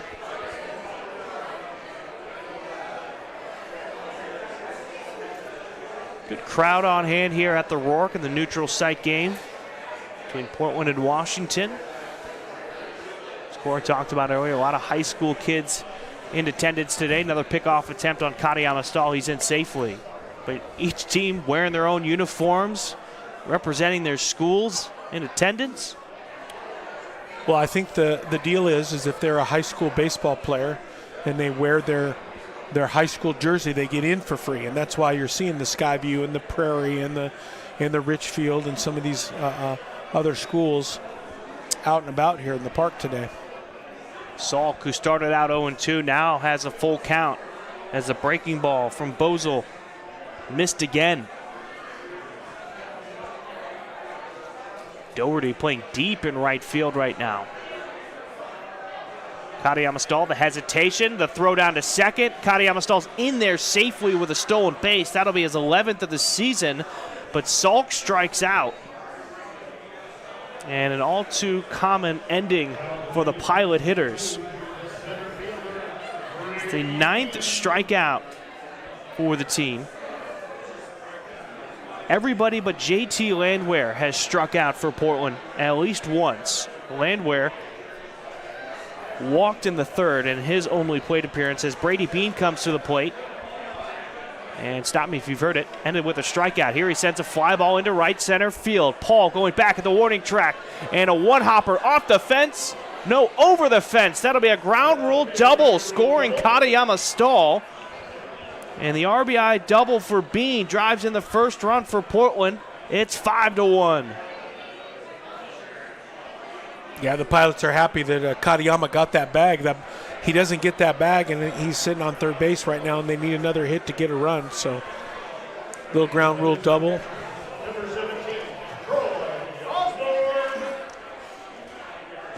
For Bean, that's his 24th RBI of the season, as he hit his 8th double of the year. Troy Osborne coming to the plate. Osborne 0 for 1 with a strikeout looking. Bean takes his lead off. First pitch, Osborne swings and misses 0-1. If you're Portland, first hit finally. You get the double. Breathe that sigh of relief. Now you're hoping the bottom of the order, which we've seen many times so far this season, Corey, produce for Portland to get back to the top of the order as Osborne fouls off the second pitch 0-2. And not only did they get their first hit, they also won the inning. And we talked about that. That's something that the Pilots have done a really good job of is just winning innings. And today, they've tied a couple and they lost one big, but they got to win this inning. The 0-2. Osborne ends with a strikeout. 10 Ks on the day for the staff for Washington, but the RBI ground rule double from Brady Bean ends the shutout and the no-hitter. It's 5-1 as we head to the 5th inning. Middle of the order, Blake Wilson, Mick Paul, and Kaysen Taggart all due up for the Huskies.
Well, now that the Pilots have scored, they've made a couple of changes defensively. Cody Nidowitz is now out in left field, the normal everyday left fielder for Portland, and then Dakota Chun behind the plate.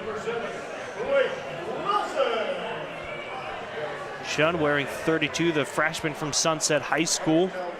And then Nidowitz,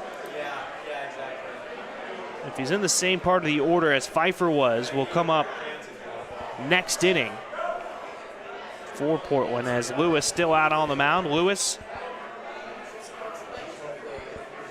through 2 innings, given up 3 hits, a strikeout, and a walk, but has not given up a run since coming into the game. Breaking ball. Couldn't find the bottom of the zone. It's 2-0. We're talking about the high schools. Walking in the ballpark right now is the Castle Rock Rockets in their really nice red uniforms with the CR on the hat. Yeah, the red and white, that pops. Yeah. Whole crew. Looks like varsity ball club walking in the yard right now. Curveball for a strike on Wilson. Wilson's 1 for 2 today. Popped out to Cote in the second, singled in the third.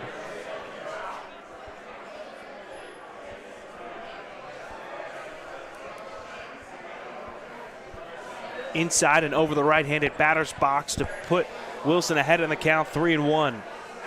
Yeah, what a great event this is here tonight, and I just want to say how thankful I am to the Ridgefield Raptors and Wade Single and Tony Bonacci and Gus and Jason Crone for putting this thing together and really bringing the Clark County community together.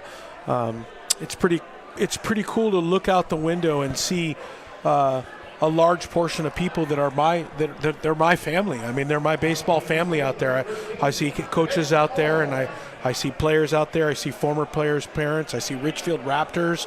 But what a cool event to bring the University of Portland Pilots and the University of Washington Huskies here to the Rourke. Really cool event, and just want to thank the Ridgefield Raptors for it. Always put on a good showing. Here's Paul. Check swings, didn't go around. We'll start out 1-0 on the pitch that jammed him inside. Talk about Wade Siegel and Tony Bonacci. They're both front row, down on the right side behind home plate in the orange seating area. I also saw a Columbia River hat down there, so you got representation. There's the skip down there, I think. Might be the River head coach, Stephen Donahue. Paul with the fly ball into center field. Bean will close in on it, make the catch. One gone and one on. That'll bring up Case and Taggart.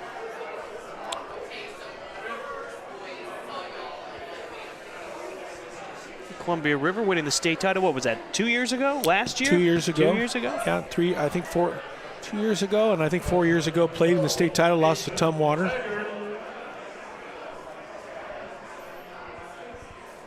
Yeah, pretty exciting thing. I spent a lot of years working with Stephen Donahue, the head coach over there.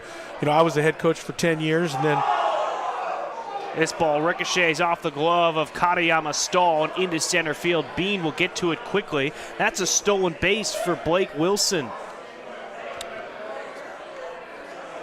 And then he took over as the skip, and I just want to say probably the coolest thing that I got to do in my life when it comes to baseball is watching Stephen Donahue and Scott Hunter, kids that I coached with, and Garrett win a state title. And I didn't get to be in the dugout. I was working at Mount Hood and doing my thing at Mount Hood, but I filmed it. You know, everybody always filmed the kids dogpiling, and I filmed the coaches, and it was one of the greatest experiences of my life to watch really good friends who've worked many, many years to win a state title. So pretty cool deal there. Yeah, lift up other coaches, support their success in it.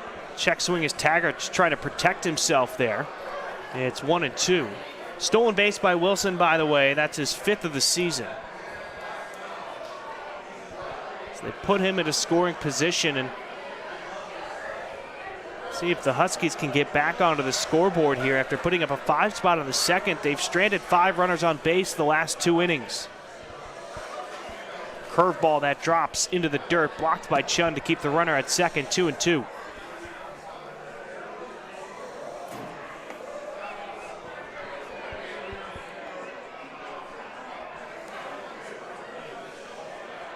It's also nostalgic to be up here in the booth with you because I'll never forget they told me that some guy was coming and he didn't know nothing about baseball and he was a hockey guy and they wanted me to sit in with him, and then that guy didn't show up and we got you, and I'll never forget we sat down in my office and you started talking. I thought, you don't need me.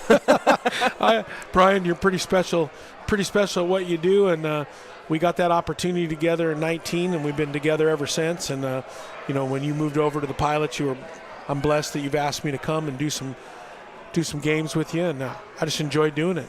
It's been effortless working with you. It's been a lot of fun since 2019. Yeah, that summer season with the Ridgefield Raptors, their first season in existence in the West Coast League, as Lewis bounces this one into the dirt. That'll be a full count walk issued to Taggart. So 2 on with 2 walks this inning, and that'll bring up Aiden Doherty.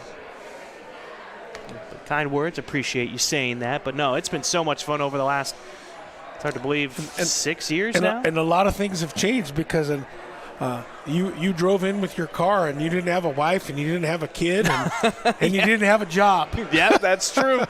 A lot has changed in a short amount of time. Now you have a wife, a kid, and a job, and been with the Pilots for a while. Looks like Coach Loomis is coming out to get a new arm. Aaron Lewis's night will be done. New pitcher coming in for Portland, which means we will step away with the new arm and name coming up next.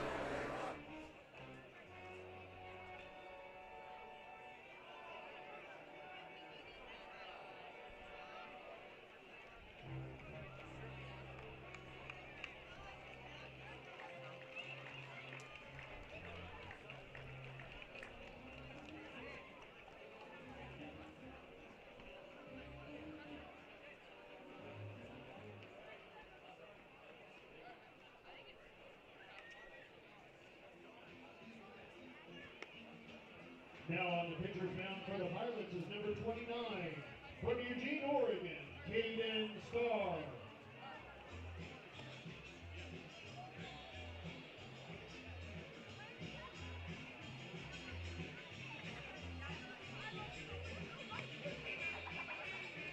Fans, an early reminder, all concession sales will end at the end of the 7th inning.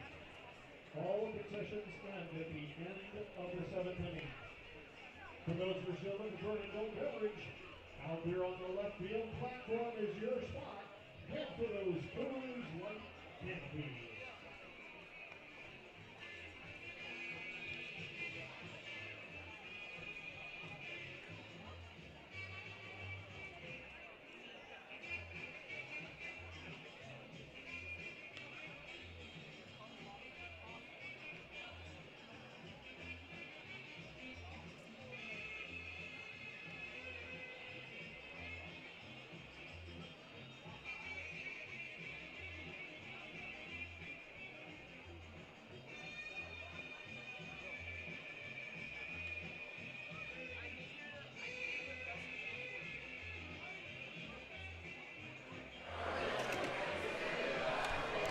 Top of the 5th inning, pitching change for Portland. Aaron Lewis is out after 2 1/3, 48 pitches, 3 hits given up. At the moment, no runs, but he is responsible for Taggart over at first and Wilson over at second. 3 walks issued, 1 strikeout, and 1 hit batter. The new arm on the mound, though, is Caden Starr, who makes his 4th appearance out of the bullpen this season, has a 10.12 ERA, 2 2/3 innings. Giving up 3 hits, 3 earned runs, 5 strikeouts, 4 walks. As the redshirt sophomore from Marist High School in Eugene, Oregon, on the rubber now for Portland. First ball in the dirt. As Aiden Doherty is 1 for 2 today. RBI single in the second. Hit into a double play in the third, which stranded a couple on base for Washington.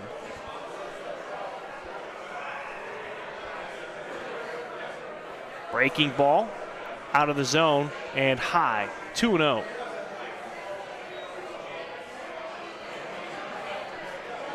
Seems like the rain is starting to trickle down again here at the Rourke. Soft rain, and everybody here in the Northwest pretty familiar with that weather. Nothing changes for them as Doherty fouled that one off of his foot. So that'll be a strike, 2-1. Ricocheted off his foot, right? I already got it in. I got it off the Katayama stall. I know, yeah. Something that we always talk about is we never do a broadcast without using the word ricochet. And I heard it. I heard you say it. I think there was one game earlier this season where we didn't get it in. But normally it always ends up coming out. And Doherty got hit by the pitch. And I thought he went around. That's what the first base umpire just said. And they're going to call that a strike then. As Michael Goebel told him to go back into the box. It'll be a 2-2 count.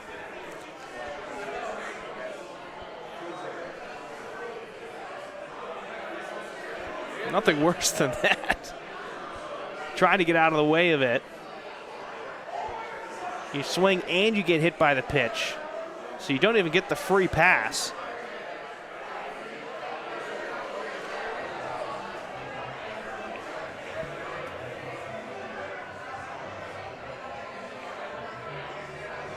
I'm trying to figure out what this is about. It looked like he swung and got hit by the pitch.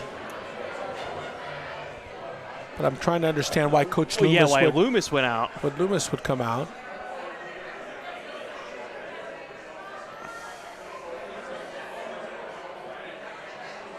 Oh, it's a count issue. Yeah, I think Coach Loomis thought that that there was only one ball.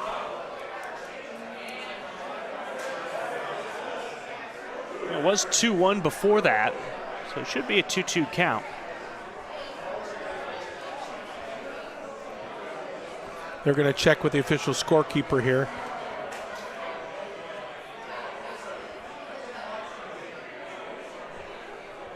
Looking for the official scorekeeper.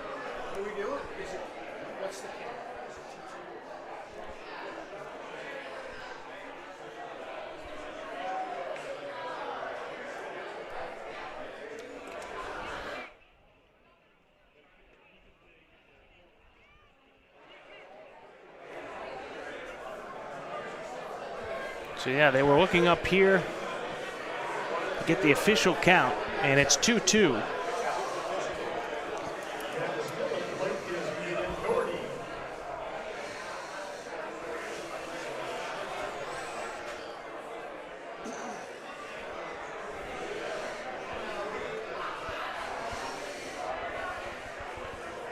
Two on Doherty. Runners are moving. Breaking ball. Chun throws down to third. Wilson caught the knee of Landwehr, but seems to be okay as the helmet popped off. A double steal for the Huskies puts 2 in scoring position, and the ball makes it a full count.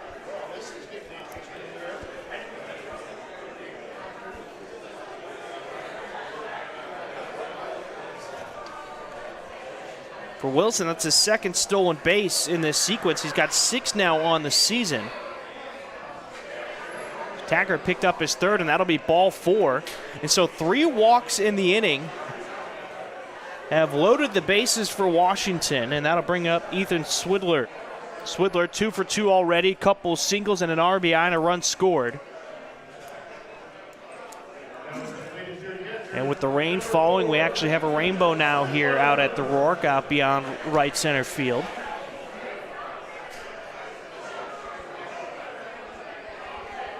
Can Swidler create some magic?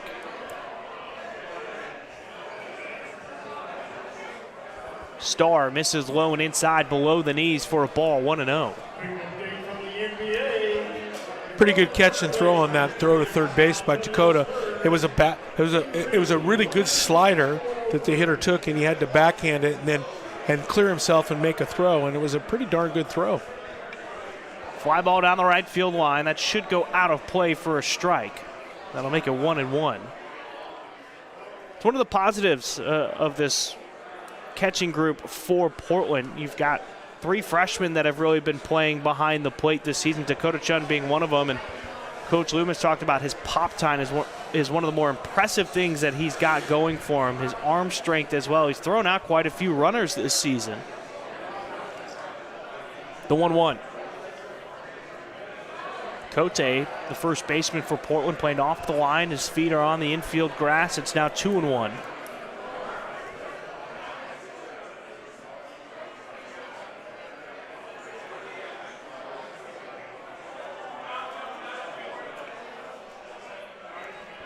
Strike at the knees away from the right-handed bat makes the count 2-2.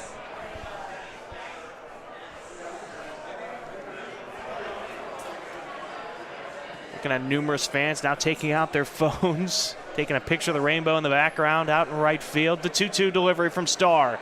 Inside, that almost clipped the batter and Swidler. It's now full count.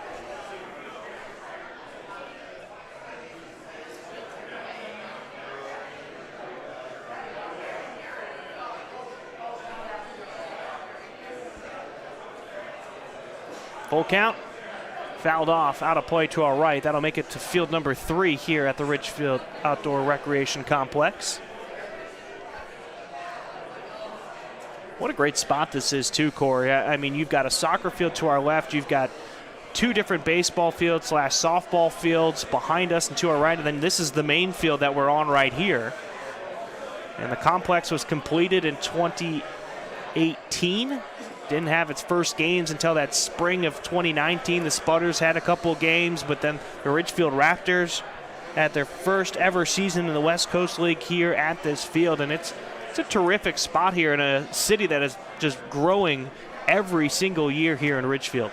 No doubt, and a little bit farther over is a middle school with a really nice turf football field. All of that in there. Breaking ball from Starr. The curveball gets the strikeout looking on Swidler. And there's 2 gone with the bases loaded. Ty Cowan will come to the plate. Cowan has not registered an at-bat in this game. He got walked his first time up in the second and then hit by a pitch in the 4th.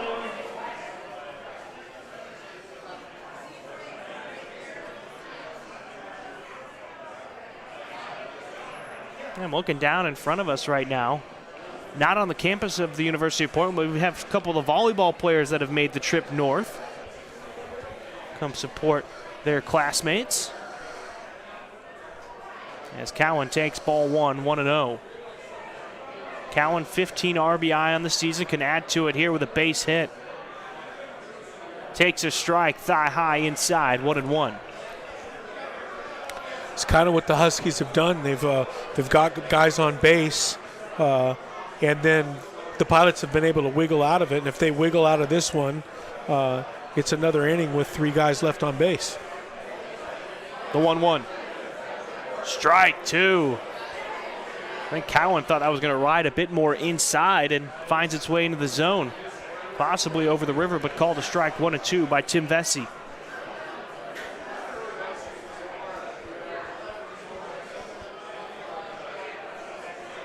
Bases loaded, 1-2.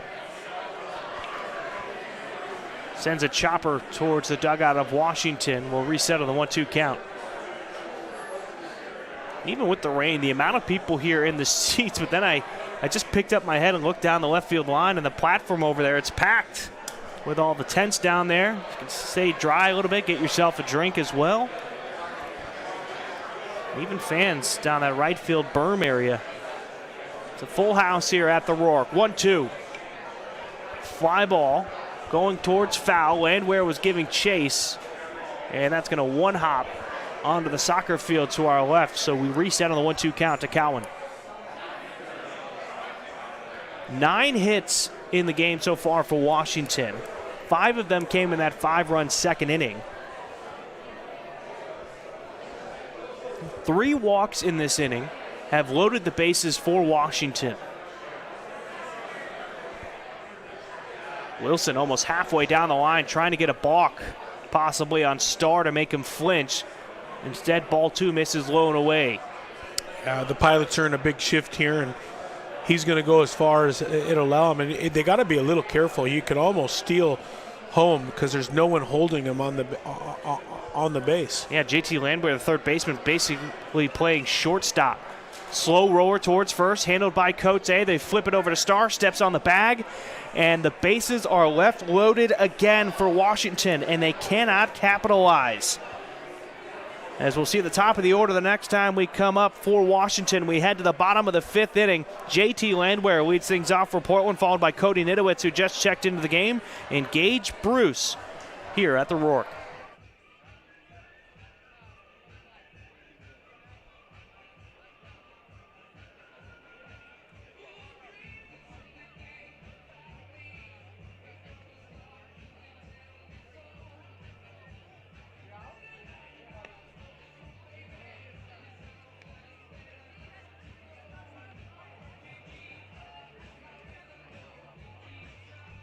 Fans, you can walk in your surf plans with Raptors single game tickets and get ready for one night's big hits and non-stop fun at the ballpark.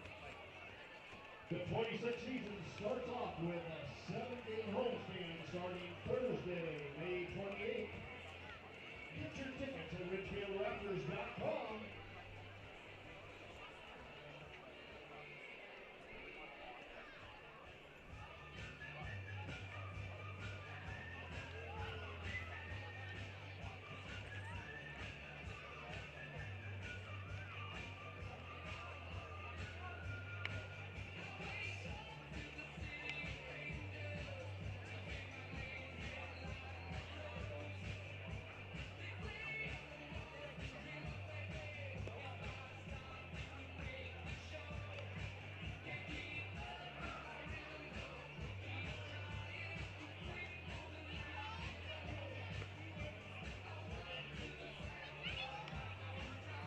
Continuing on the digits now, number 20, Carson Piozo.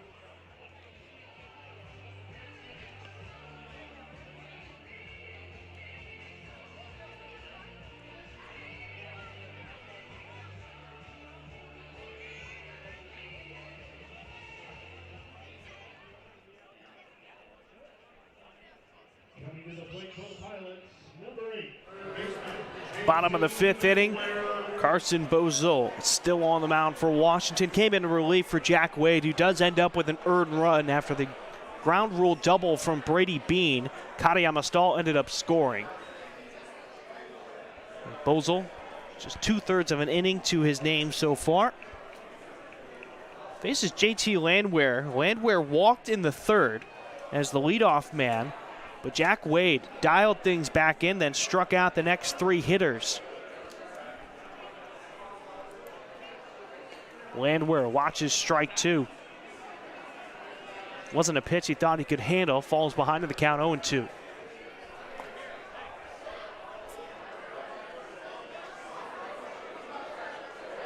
Bodies are up in the bullpen for Portland, but nobody's up and throwing. This ball gets away from Swidler, goes to the backstop, 1-2 on Landwehr. Landwehr just hitting $158 on the season, 6 hits and 38 total at-bats, 1 RBI, 3 runs to show for it. A two-way guy for Portland. We've seen him on the mound a few times, but mainly out in the field this season. Last year he had more opportunities on the rubber. Ball 2 as it bounces to Swidler. He can't handle that one. It's 2-2.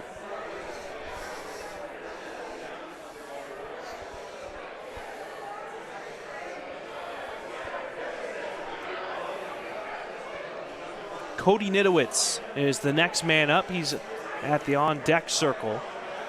Came in as a defensive replacement to start that 5th inning. Landwehr puts this one in the air. Cowan calling everybody off in shallow right center field. He'll make the catch. So 1 gone for Portland. We go to the top of the order to Cody Nitowitz. And it looks like Gage Bruce, his day is going to be done. Nolan Miller is now on the on-deck circle. So you're seeing a lot of changes here for Portland. Not seeing any defensive changes for Washington.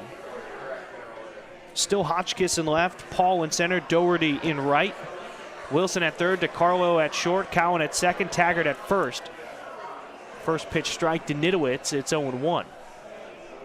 And you still have Swidler behind the plate. Nitowitz is hitting .310 on the season, 36 hits. The redshirt sophomore from Carlsbad, California, 14 RBI, 24 runs scored. River pitch called a strike. 0-2 now on Nitowitz. He's got 7 stolen bases as well. And he's what you would consider, Corey, a bad rash for some teams. Last year was hitting down in the 9-hole. This year he's been sprinkled around throughout the lineup. That was a good-looking pitch right there from Bozol, but just missed low and away. It's 1-2. Switch hitter for Portland. Known for making contact. He's got 7 doubles and 2 triples, no home runs, as hard as he tries sometimes. 1-2 delivery. That one way outside, and Nitowitz takes the ball. And he's been so patient at the plate this season. A nearly 2-to-1 walk to strikeout ratio. 31 walks, 16 strikeouts on the season. And now that I've said that, I've probably had the broadcaster's jinx to him. Here's the 2-2. There it is. Strikeout for Nitowitz. And that'll bring up Nolan Miller. Miller will be replacing Gage Bruce in the lineup and out in right field. Miller hitting .257 on the year, 26 hits on the season, 21 RBI.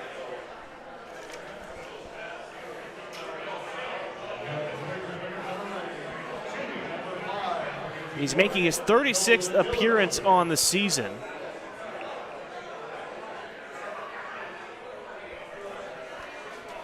Gets on base at a .377 clip. A big swing and a miss there from the left side, 0-1.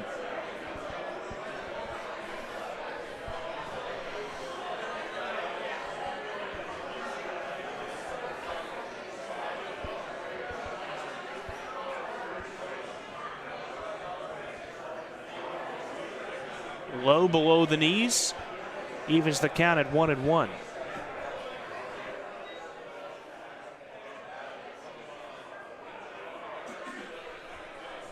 Corey, we're back at Ridgefield. Let's see if we can break out some of the notes on this date in history. We'll see what Miller does here. Takes ball 2. It's 2-1. Back on this date in 2012, we saw this arm throw the 21st perfect game in Major League Baseball history. It was against your Seattle Mariners as Miller Pokes one out into left field. Drifting back is Hotchkiss. He'll make the catch. You'll have some chance to look things up when we return after the flyout. 1-2-3 inning for Portland at the plate. Still only one hit to show for it. They trail 5-1. We head to the 6th. Top of the order coming up for Washington.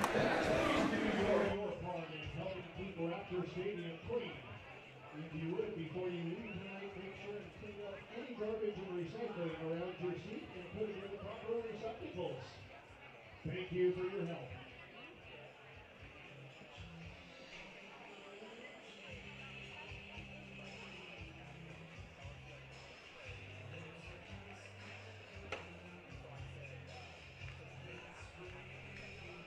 Number 29, Caden Starr, continuing on the pitcher's mound for the Pilots.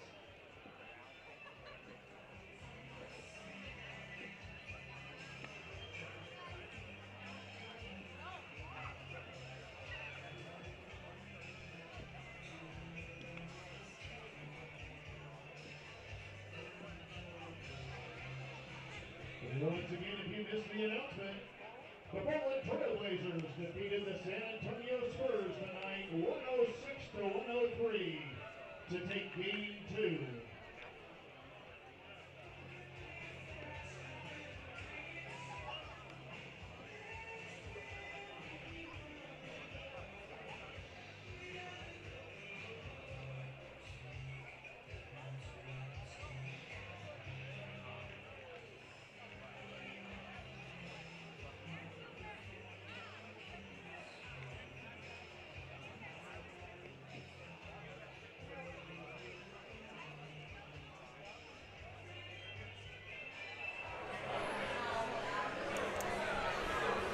Top of the 6th inning at the Rourke between Portland and Washington. The Huskies scored 5 runs in the top of the 2nd inning thanks to a 3-run home run from Jackson Hotchkiss, who's 2 for 3 today with a single in that 3-run home run.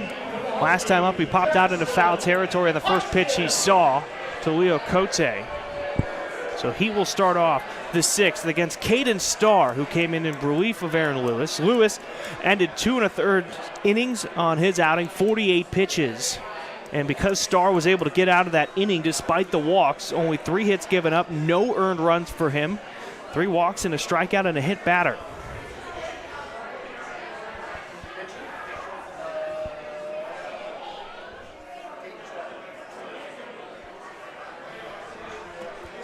Hotchkiss takes ball 1 of the at-bat. It's 1-1. So I asked you who threw the 21st perfect game on this date back in 2012, Corey. I'm wondering if you had a chance to think it over. It was against the Mariners, so probably one you want to forget. I know the unfortunate thing is I know Felix threw one in 12, but you said it was against the Mariners. It was against the Mariners. And I feel like it was later in August when he did it.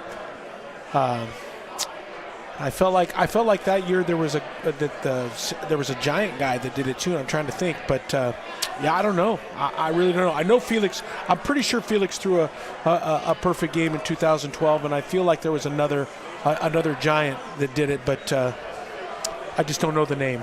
Hotchkiss swings and misses there. It's 2-2. Phil Umber of the Chicago White Sox. White Sox, yeah. Did the 21st perfect game on this date back in 2012.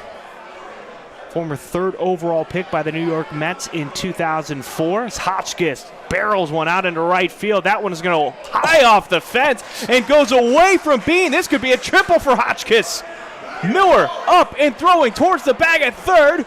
And Landwehr will receive it, and that is a leadoff triple for Hotchkiss. He is a double away from the cycle. Yeah, you don't see a triple like that too much. That ball was a line drive. It was a looping line drive that hit off the fence and then ricocheted out into center field. And Hotchkiss needs a double now, and he's going to hit for the cycle. So Felix was what, the 23rd?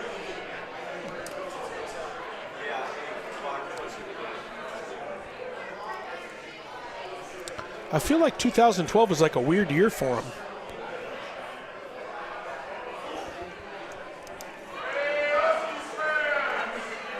So before Phil Umbers was the 21st, you had Roy Halladay do it in 2010. Yep, Roy You Halladay. had Matt Cain, who you were talking about with the Giants, do it in 2012. And then King Felix did it himself about a month later, August 15th. Yeah, again, you got a solid memory over there. Yeah, three of them in a year.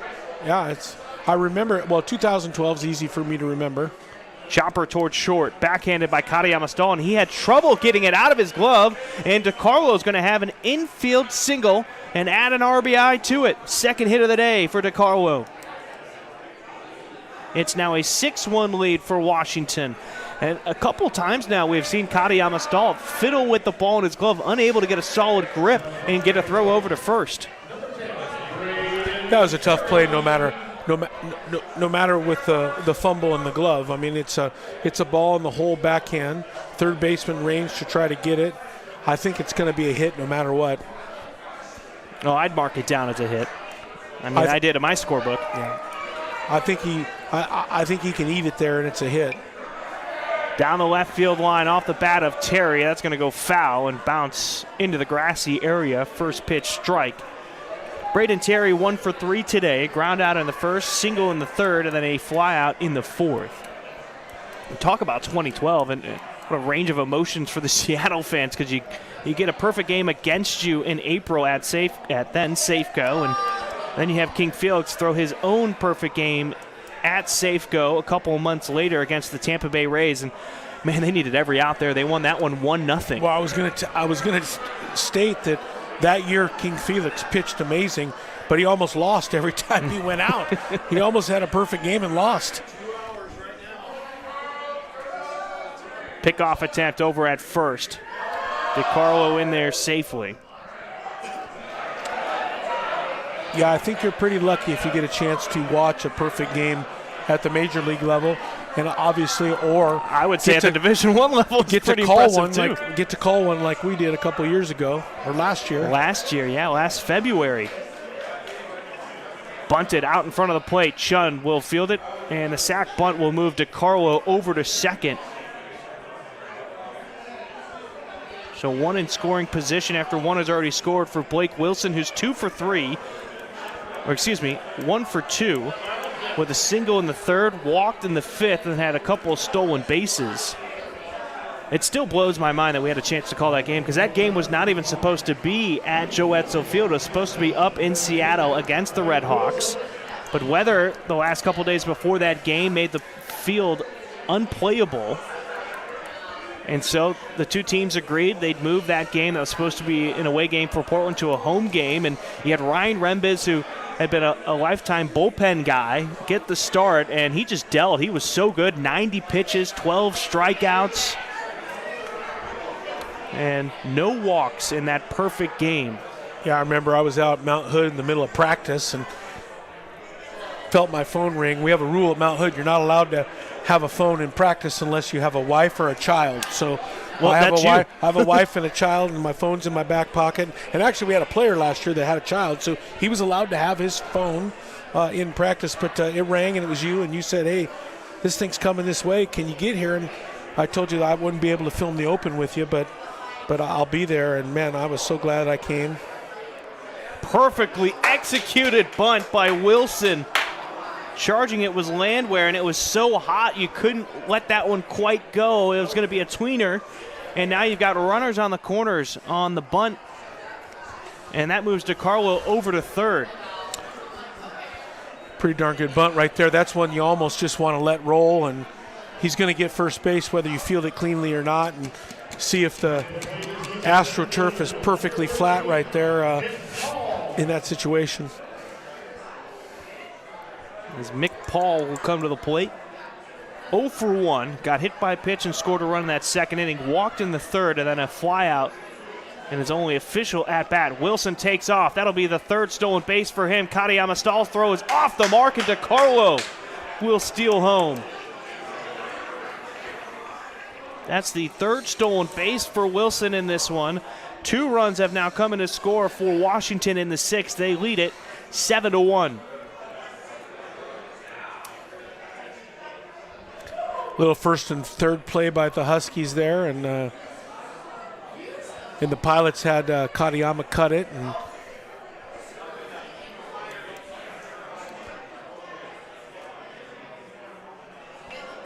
Line drive caught by Landwehr over at third. Had to get on his tippy toes there to get that one, but it counts as an out. They keep Wilson over at second, and that'll bring up Kason Taggart. And you want to talk about a game of inches. If that would have happened one play earlier, it would have been first and third, and that would have been a double play because that ball took him to the bag and probably would have doubled off the guy at third. And now Taggart steps to the plate with 2 outs and a man in scoring position. It's 1 for 2 today. Single in the second. Had an infield fly.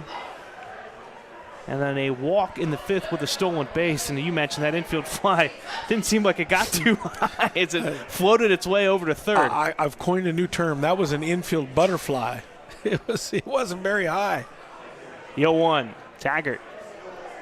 Swing and a miss, 0-2. I'll tell you what, though, man, nothing's better than an infield fly when you're a pitching coach and there's no outs and there's a bunch of guys on base. You like that one? No, you don't even have to catch it. Right? Yeah. You don't even have to catch it, man. It's a dream. It's put in there just for the old pitch coach. Taggart fights off the elevated pitch from Starr, stays alive at the plate, 0-2. Lights are on here at the Rourke, pointing straight down on the field, which can make things tricky late at night. If the ball gets above the lights, sometimes you can lose it. We're already talking about the strange things that happened in that Oregon game a couple of years back. Runner goes for third. Chun blocks it with his body, and Wilson has his 4th stolen base. This is incredible right here for Wilson. Came into this one 4 for 6 on stolen bases this season. He's already doubled his stolen base total in this game alone with 4. And now you've got the shift on for Portland. Katayama Stahl behind the bag at second. He's actually on the right side of it. Landwehr playing shortstop basically, and Wilson a third of the way down the line. Taggart fouls it off to stay alive. And you talked about it last time. You have to be careful leaving that much space for him. I know there's 2 outs. Yeah, you can go as far as the closest defender, and right now the closest defender is the pitcher. Now, obviously, the pitcher could run at him. But the other thing about stolen base, in this situation home, is if from the rubber, if he starts to pitch and he takes off running and the catcher steps up and goes to the plate, the runner's going to be safe. He's got to step off and throw it, or Dakota has to stay back. But it's an interesting concept there. Yeah, he bluffed right there. Took a couple of hard steps, but stopped himself. High pitch evens the count at 2-2 on Taggart.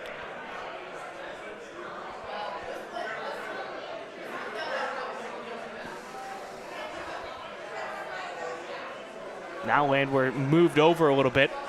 Jammed inside, one hopper. Landwehr trying to play it on the bounce. Wow. The pick by Cote over at first gets Taggart. So Wilson will not come and score, but 2 runs score. Hotchkiss scored on the RBI single from DeCarlo. DeCarlo on the double steal touched home, and it's now a 7-1 lead for Washington as we head to the bottom of the 6th, middle of the order, coming to the plate for Portland.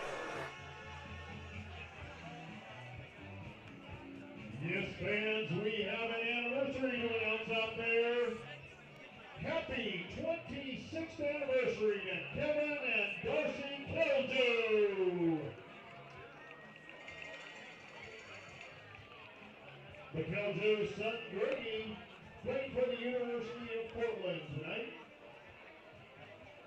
Kevin and Darcy, that announcement was brought to you by Tom and Carol. Happy anniversary.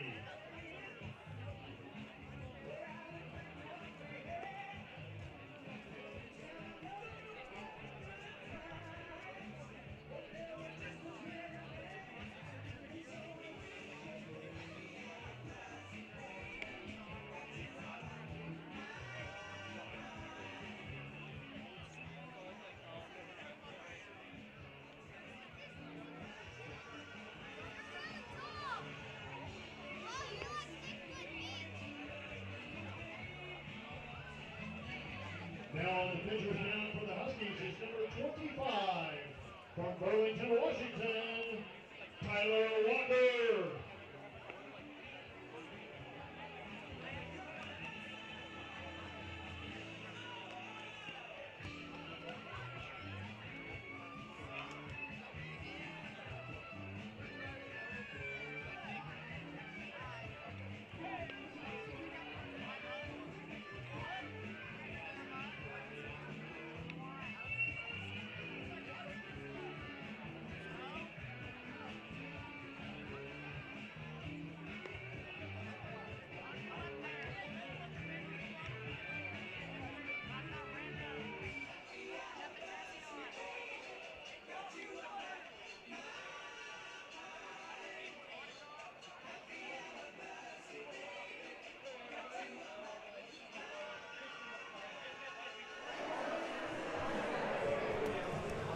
Carson Bolzel's night is finished after an inning and 2/3, 25 total pitches, only 1 hit given up, 3 strikeouts for him. That is now 11 total strikeouts for the Washington staff so far, as Tyler Walker, the freshman from Burlington, Washington, takes over on the mound.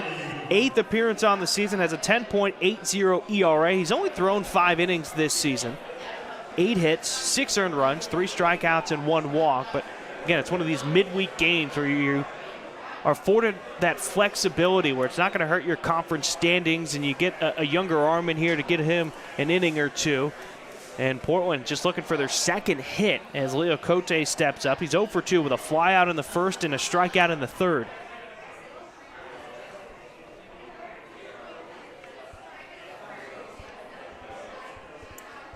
Good movement on the pitch from Walker. Looked like it broke out of the zone, but went through it first before it left it. 0-1 on Cote. Correction, 0-2. A deceptive pitch right there. Almost got Cote to swing. 1-2.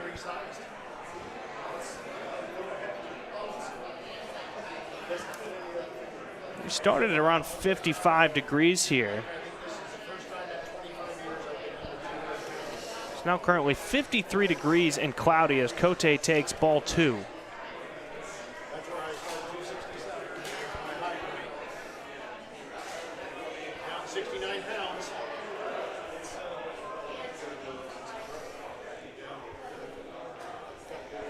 Walker sets up on the third base side of the rubber. 2-2. Got Cote swinging. And the strikeouts just continue for the Pilots. At the moment, this is a game you're going to want to forget. Just 1 hit so far, 12 strikeouts as a team as Katayama Stahl comes to the plate. Katayama Stahl 0 for 1 with a strikeout in the 1st. Got hit by a pitch in the 4th and scored the lone run because he stole a base to get on to 2nd. And then the ground rule double off the bat of Brady Bean scored him. And that's the Pilots' lone run as they trail 7-1.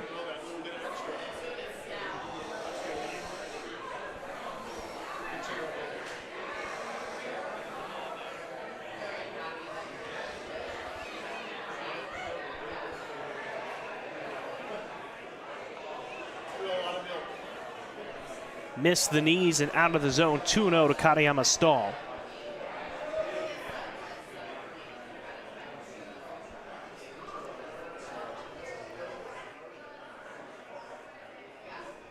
I'm going to test your knowledge again, Corey. That one gets the far side of the plate for the first strike of the at-bat on CKS. It's 2-1. This future Hall of Famer made his pro debut on this date many, many years before you were born, in 1904. And my obscure clue for you is if you've ever seen the movie Basketball, his signed bat ended up in the fireplace, one of the prized possessions of a team owner in that movie. Did you say basketball? Correct. I've never heard of a movie. I mean, I watch lots of movies, but I've never heard of basketball. Big league pop-up here on the infield. In foul territory, it's Taggart, and he'll make the catch. Basketball is obviously a fictional movie about a professional league where it combines the rules of baseball while they shoot a basketball to move around bases and score. They also called him the Georgia Peach, is my other clue for you. You said he was a Hall of Famer. Big time name. As soon as I say it, you're going to know. As Trey Swigert steps to the plate, 0 for 2 with a couple strikeouts looking. Wasn't a Brave. Was he a Brave?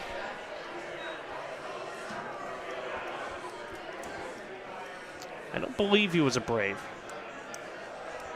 No, he was not a Brave. He was known for playing for a team in the North. Although the Braves at the time, they started out in Milwaukee, so that also doesn't totally help you. As Swigert takes strike 2, it's 0-2. The Georgia Peach thing is what was... Well, that's where he's from.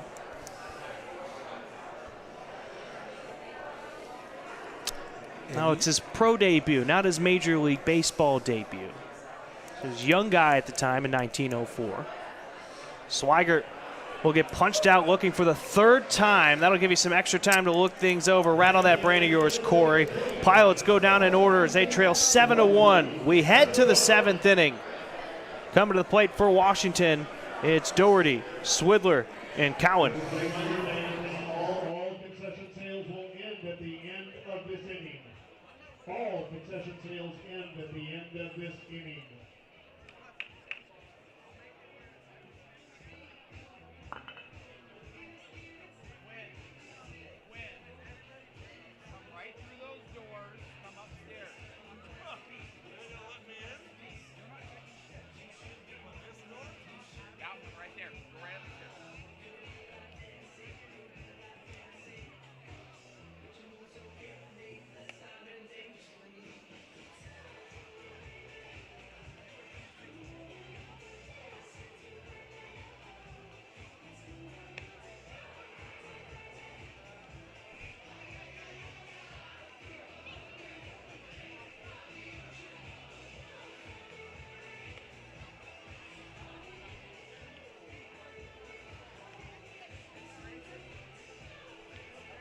Now pitching for the University of Portland, number 33, Nolan Umlaut.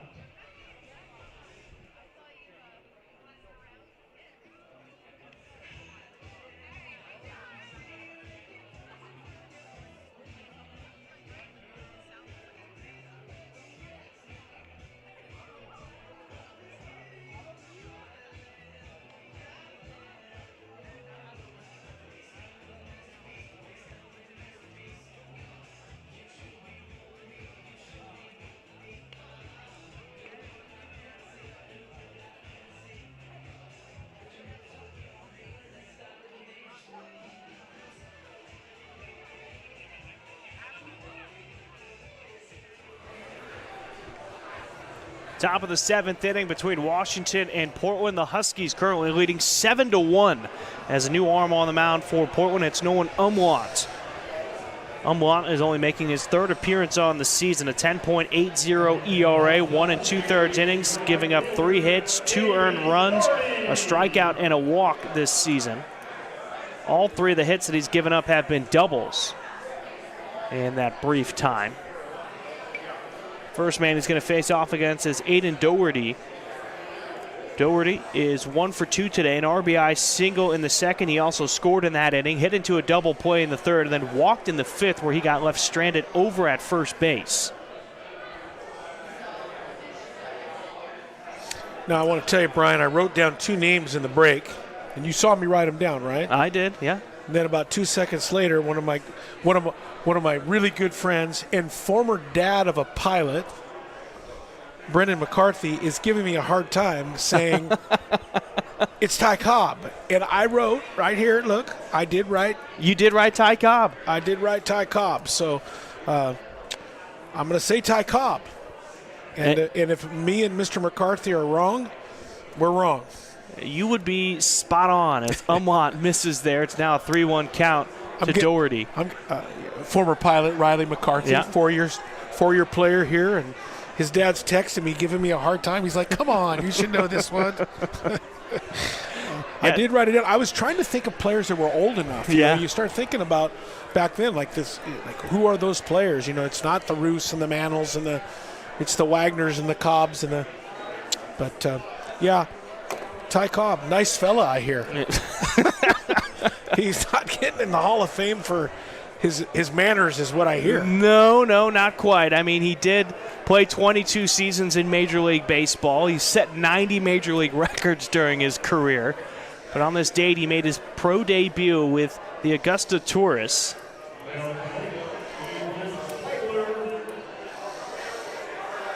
You know, Cobb, if you didn't know it, he was enamored with baseball as a kid, but his father was against the idea of him playing baseball and decided to try out for local teams. And after brief stints with semi-pro teams, he joined the Augusta Tourists. He was actually let go after 2 days and was picked up by a semi-pro team in Tennessee as this ball bounces in. Swidler now has an even count at 1-1. Swidler, by the way, 2 for 3. couple singles, run, and RBI. He did strike out looking his last time up in the 5th.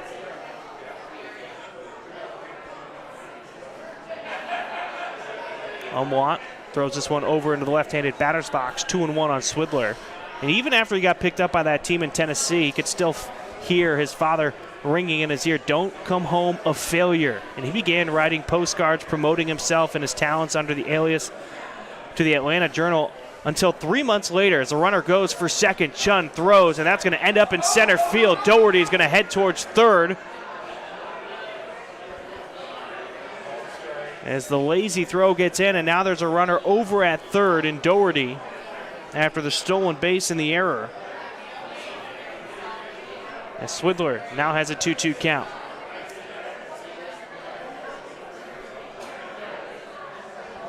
But after he started right into the Atlanta Journal, re-signed with the Tourists, hit .237 in 35 games to end that year. And then the deal of the century. That summer management for the Tourists sold Cobb's contract to the Detroit Tigers for $750. 12-time AL batting champ, Triple Crown winner, as Swidler goes down with a strikeout. As Ty Cowan will come to the plate, 0 for 1 today with a walk, a hit by pitch, and a run scored.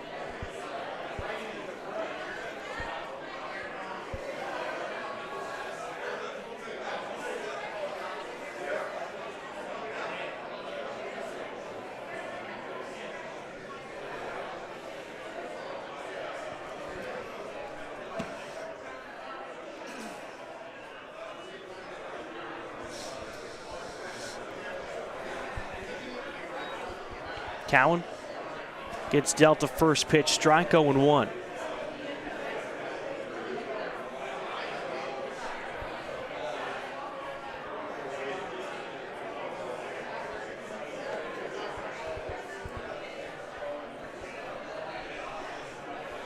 Squaring to bunt, and he pulled it back, but he got hit by the pitch, and Cowan, for the second time tonight, gets plunked. That'll send up Hotchkiss with 2 on and only 1 out. And a double away from the cycle. Singled in the first, a 3-run home run in the second. Popped out on foul territory in the 4th, but then last inning in the 6th had a leadoff triple to get things going, and now he's got a double away from the cycle here for the Huskies. Any ball that gets hit to a gap, it's going to get pretty exciting around here.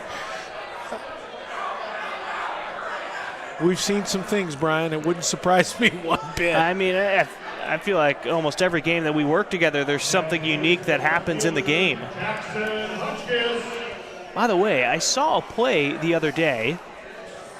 We always talk about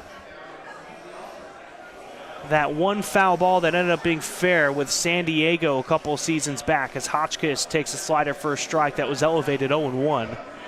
Similar play happened this past weekend. I believe it was the Oregon State game. The Massey ball you're talking about? The Massey ball I'm talking about. Now, the one that we had was, what would you say, 10 to 12 feet foul? It was 15 feet foul, but it was ridiculous. and I gave up on it, but you and the pilot catcher didn't give up on it. Yeah, Klemp did not give up on it. But in this game, this one was about 4 or 5 feet off the line, but similar situation. Enough spin on it as this ball fouled out of play as Cowan was taken off for second. He'll have to go back to first. But into foul territory and trickled its way back into fair territory, and they ended up getting the out. The amount of distance that we had to see for that one against San Diego a few years back, I don't know if we'll ever see anything like that. Still disappointed to this day that didn't make Sports Center. It was a wild play and a great call by you and a great play by Klemp. Hotchkiss, chopper over towards third. Landwehr's only play now is to the plate. Doherty in a pickle. He gets tagged out. Moving over to third is Cowan. So that will be... That'll be great base running by the University of Washington. Yeah. Huskies right there. Cowan realizing that he was stuck in a rundown and just traded places. Basically, you're going to give up an out on a ground ball to third there. And Cowan hustled over to third base and made sure that there was still a guy at third base. I was trying to track down where the throws went. It started with Landwehr, then it went to Chun. I didn't see who got the next throw after that. It could have been Landwehr again. There goes Hotchkiss taking off for second, and he's showing off the wheels. He's doing it all right now. A stolen base for him. I mean, with how this Washington lineup has gone, we still might see a chance for him to get that double. That's his 5th stolen base of the season and 2 in scoring position with 2 outs.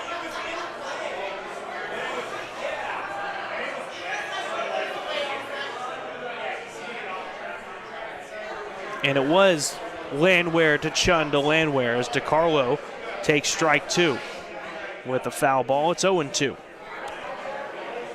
Actually a pretty good play by Landwehr too. It was a ground ball, and his first reaction was to field it and throw it across to first, but in midfield he realized that the runner at third was off enough, and he went big arm fake, and when he went arm fake, the runner took off, and then he just got the ball in front to Chun, and pretty darn good play, really.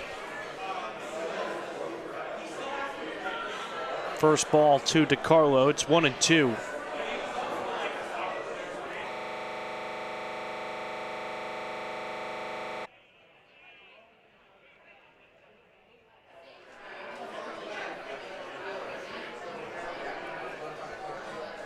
As we open up the 8th inning, Brian Slyke, Corey Keir on the call. We have a pinch hitter, Alex Pearson, is at the plate for Braden Terry in the designated hitter spot. Nolan Umwant still on the mound.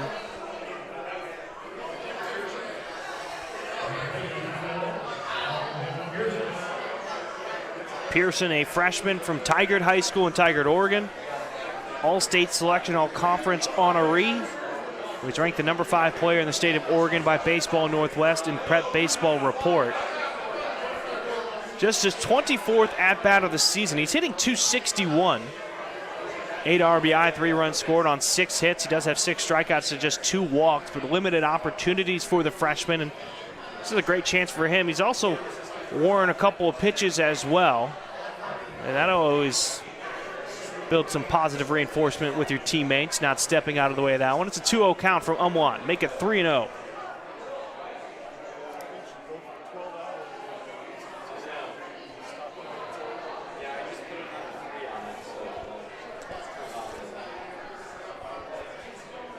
You know, a little different here, the time of year for this game to be happening. A lot of young kids out in the stands, and in the summer, these kids are out of school. Well, a lot of them have school in the morning, and I don't know if they're feeling the way I'm feeling. I'm getting tired. And I see the stands are starting to thin out. You can see some of the families on the move out. Mm-hmm. It is a 7-1 game, but there's also school tomorrow, and some of these baseball players have league games tomorrow and practices. And we're already closing in on 3 hours here. We started 6:05 was first pitch. It's 8:40 currently.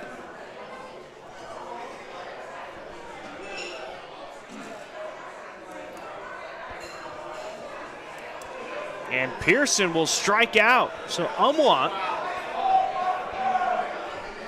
will get the strikeout. And kind of how the rest of the night has gone, the throw down from Chun to Landwehr at third ends up in left field. Just been one of those nights for Portland. But that'll bring up Blake Wilson. And he has been an absolute menace today, or tonight I should say, for Portland. 2 for 3, couple of singles. He did walk in the 5th. He's got 4 stolen bases. The only thing he hasn't done is score yet. When he's gotten on base, a slider from Umwant through the zone for a strike, 0-1. You've got Mick Paul on deck. He's 0 for 2. Basically, at this point, you're staying up late, Corey. I bet you're just hoping to see that double from Hotchkiss. See the cycle I'm just telling here. you right now. I'm going to text his dad and say, I better get a double. No, I actually had a nice conversation with his dad. Obviously a local guy. And one thing about Clark County baseball is everybody knows everybody. And I was teasing him. I said, what do you think the Vegas line is on your son hitting a home run tonight? He said, I'm not going to bet. I don't want to have no problems. But I told him 100% he was going to hit a home run tonight, and he's going to go home and tell his wife that I told him he was going to hit a home run, and he hit a home run. And it wasn't even a home run. It was a line drive that ended up being a home run. It's just... He sent it into traffic. Yeah, he sure did. Ball was hammered. So we always joke around not wanting to park next to Joe Etzel Field down that right field line. I would not want to drive by the ballpark at any time during game day because, yeah, you catch one up there. If you're a ball player, you can send it right into traffic. I don't know how insurance would cover that. Yeah, I'll tell you, in the summer when they hit BP, the pitching staff sits on the outside of the fence. And, well, sometimes that bucket gets light if they don't. There's a lot of baseballs are expensive. They are. There's a lot of balls on the other side of that fence from the summer when the Ridgefield plays here. Full count now to Wilson. Lines one into center field and hopping right in front of Bean, and it goes back to the wall. Stretching for three.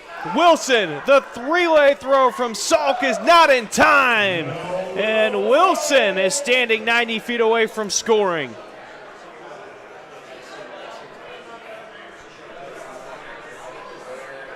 Tough read for Bean. You can sort of see the displeasure in his stance out in center field right now. Disappointed with himself with how that one landed in front and did not play it cleanly on the hop, and it went all the way back to the wall. Yeah. He's as good an outfielder as anybody in the West Coast Conference, and that was we call that an we'll call it an no ball, but it's a backspin ball right at the center fielder, and keep in mind that the Pilots haven't practiced here at all. Yeah. And the backdrop is different than a lot of places, but it was just a backspin ball right at him, and he couldn't decide whether to come get it or whether to stay back, and he did the right thing, which is to just stop and wait. But it was a little bit of a top spinner, and it got down on him. So they're going to give that one a single, then an error on Bean out in center. Yeah, as a matter of fact, those are tough ones to catch. A couple years ago, I worked one of the first thing that Coach Smith did when he got to University of Washington, and he had a camp with the Northwest Summer League, and I got an opportunity to work it. And Mike Ganji, who's with the White Sox now, was working for Coach Smith, and he taught me something that I learned. I mean, you can be old as heck and still learn something, right? Yeah. Like Clint Hurdle always says, just be a white belt your whole life. Like, always be trying to get better and get better. But I'll never forget Mike Ganji was coaching outfielders, and he told me that, hey, when the ball's hit off your bat, off the bat, if the ball is below your bill, you probably got to come get it, and if it's above your bill, you got to stay where you got to hold your ground, and those are tough because that one was probably right at his bill. But I learned that, use that with our outfielders. Ball fouled away. It's now 1-2 on Mick Paul. 0-2 with a hit by pitch and a walk. Infield drawn in from Portland. With one out and the runner over at third and Wilson. Umlaut slider out of the zone below the knees, 2-2. I like that, by the way, being a white belt. Yeah. I got the book. One of my assistant coaches got me the Clint Hurdle book. It's a really easy reader, and I've been reading it all week and been very appreciative of Coach Johnson getting me the book. And a couple different chapters. One of them is just, always be learning. And one thing I like today, and I put on my Twitter that I'm a big believer in, is just about being humble. I mean, it's a really great book from a longtime manager in the big leagues. And one of his quotes is, "There's two kinds of people in the world. There are those that are humble, and then there are those who are about to be humble." And isn't that the truth? Right. The minute you feel like you're really doing something good, you get kicked. So it's just better to be humble the whole time. But the book is called Hurdleisms, Wit and Wisdom from a Lifetime of Baseball. It's probably about an inch thick. I spent about 30 minutes, got halfway through it the other night, and I would encourage anybody to check it out. It's pretty good. I'll have you take a photo of it and send it to me. Wouldn't mind having something to read over the summer. Yeah, you know, I liked something on his LinkedIn a couple weeks ago, and then he responded, which I thought was pretty cool, you know. And then today I posted that on my thing on my Twitter, and he responded as well. So he's living his best life, retired now, and giving back to the baseball community. Baseball lifer, the 2-1 to Taggart. Fly ball into the night, into left field. Nidowitz running in, trying to camp underneath it. He'll make the catch, and that will end the inning. So Wilson, who's made it to third 3 separate times tonight, has yet to score. And it stays 7-1 as we head to the bottom of the 8th inning. JT Landwehr will be the first man up, then Cody Nidowitz and Nolan Miller next for Portland.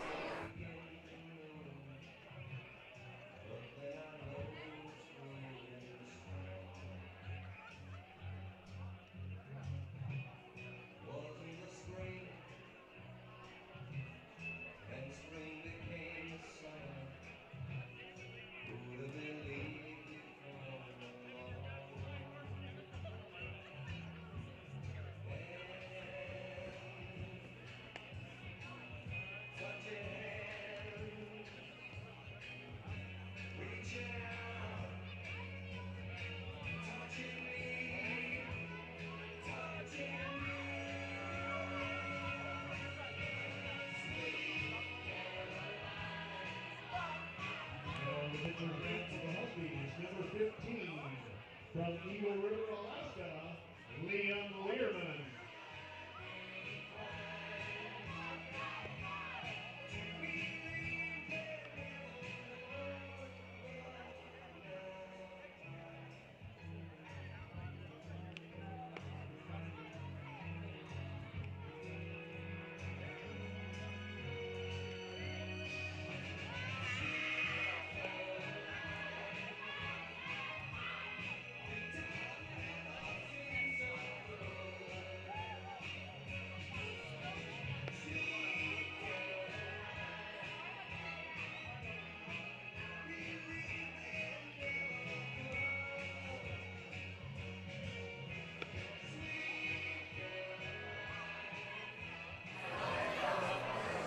Bottom of the 8th inning as the Pilots are running out of outs. Tyler Walker's night is done. Went 2 innings on 22 pitches, 4 strikeouts, no hits, no earned runs.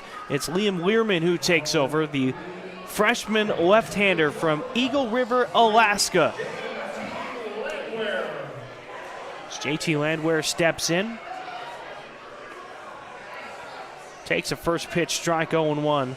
Learman, making his 10th appearance on the season, has a 2-2 record, a 4.81 ERA.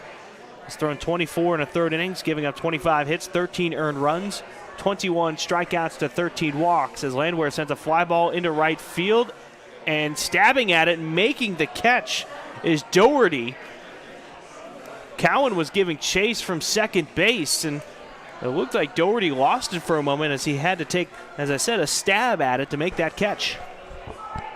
Ball got way above the lights and is out there in that triangle between the second baseman and the right fielder. And really good job by Doherty to hustle out there to get to that triangle ball. So that'll bring up Cody Nidowitz, switch hitter for Portland. His lone at bat ended with a strikeout in the 5th, as I unfortunately broadcast jinxed him. He's batting from the left side then against the righty now. He's got a lefty on the mound, so he switches sides of the plate to the right side. And what a excellent skill to have, though, to be able to be a switch hitter. It is so hard to perfect your craft on one side of the plate, but we've seen Nidowitz be so effective on both sides of the plate, especially as a leadoff man for Portland this season. Fly ball into right field again. Doherty rounds it out, gets behind it, and he'll make the catch. Back-to-back flyouts to right for Portland. Yeah, theoretically, you're just two absolutely different players. You're a left-hand hit guy and right-hand hit guy, and the only thing I think is harder is to be, first baseman and arm like Trey Swigert. Yeah, it's really tough. That sends Nolan Miller to the plate. Nolan Miller 0 for 1. He took over for Gage Bruce. And the hard part about being a two-way guy or being a switch hitter is that you can find yourself in being mediocre at both if you don't work. I mean, the amount of effort that a hitter works. And he just right-handed, and then you got to be left-handed and right-handed, or you got to pitch and you got to hit. It's being a two-way guy is really difficult, man. And a switch hitter. It's Nolan Miller. Got a couple of cutters away, 0-2.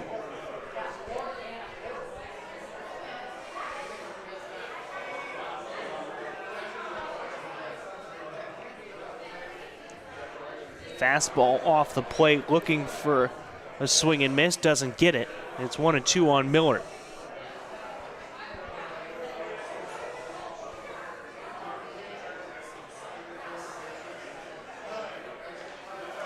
Miller strikes out, keeping the trend going, unfortunately for Portland. 3 up and 3 down, 7-1. As we go to the final frame, Doherty, Swidler, Cowan come up first. Hotchkiss might have a chance to get that double in the cycle when we return for the top of the 9th inning. Thank you to the Ridgefield Raptors and the Northwest Baseball Coaches Association for their participation tonight in hosting this game.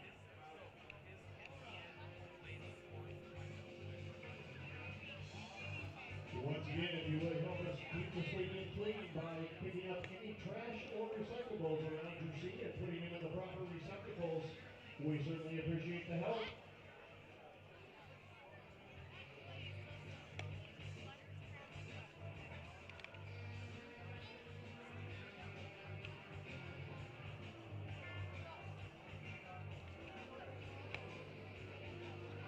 Now pitching for the Portland Pilots, from Portland, Oregon, number 10, Grady Keljo.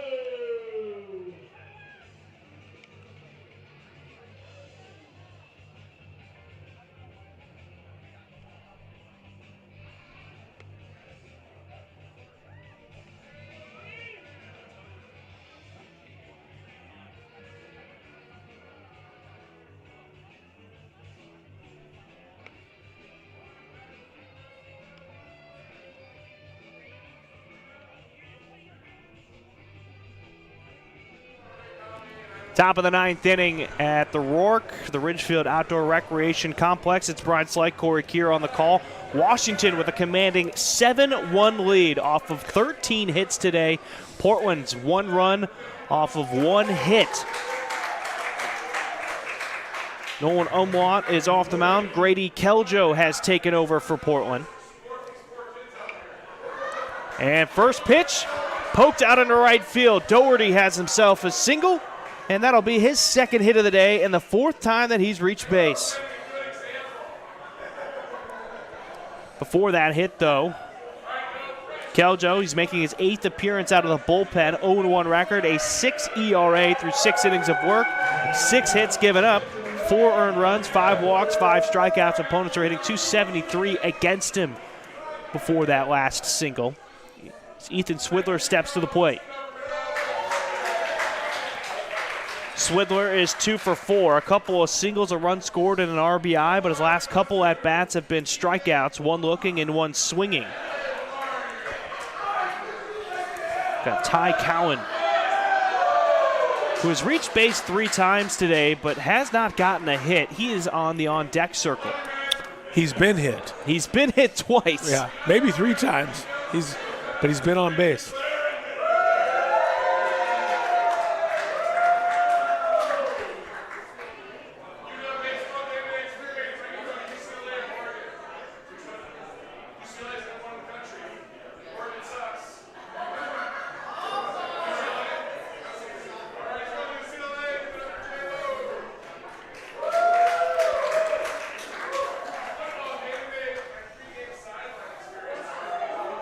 In case you're wondering, from what I've seen, the last Husky to hit for the cycle was Matt Stevens in 2006.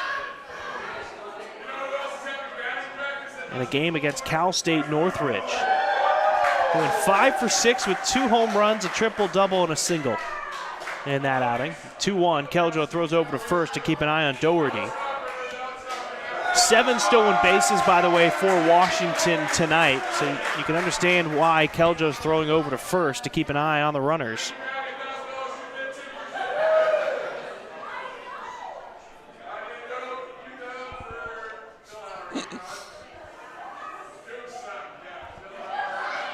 It's not as far a drive for the Pilots as it is for the Huskies. Right. You're back on campus in about 25 minutes if you're Portland. I can hear the pitching staff in the corner. Never 7. Never 7. Never 8. Gotta love the bullpen when that kind of stuff happens. The peanut gallery out there.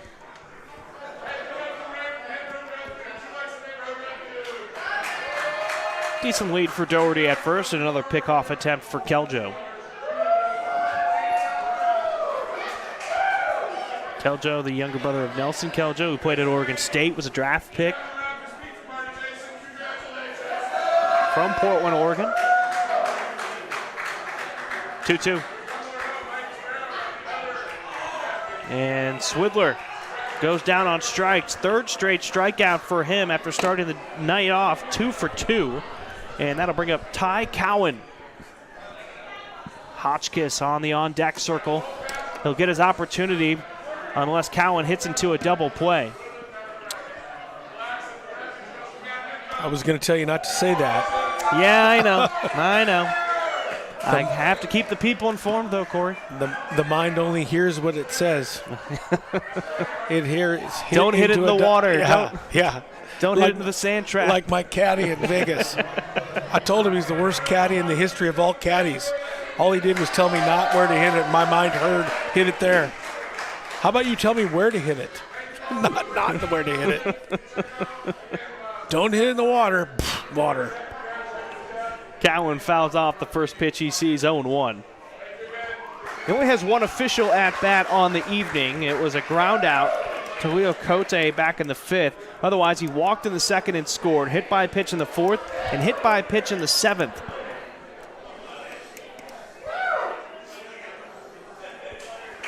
As we close in on 3 hours, a couple minutes away from 9 p.m., Cowan with a breaking ball watches strike 2. It's 0-2.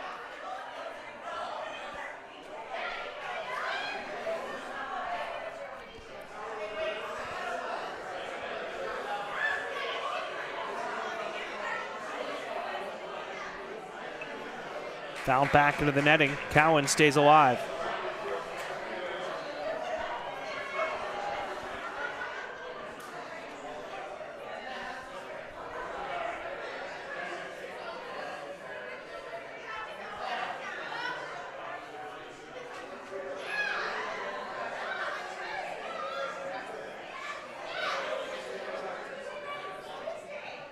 Sort of eerie looking out past the outfield fence, just pitch black.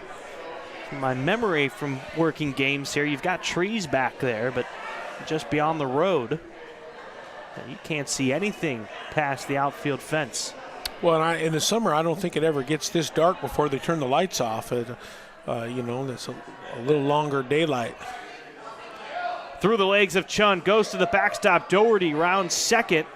He'll stay there, though.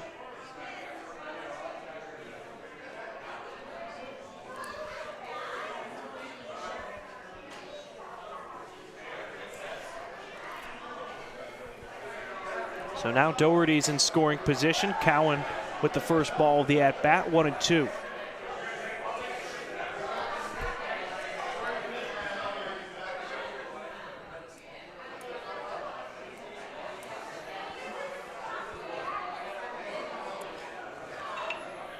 Line drive off the glove of Salkin into right field. Doherty's held up at 3rd. Cowan will stay at 1st.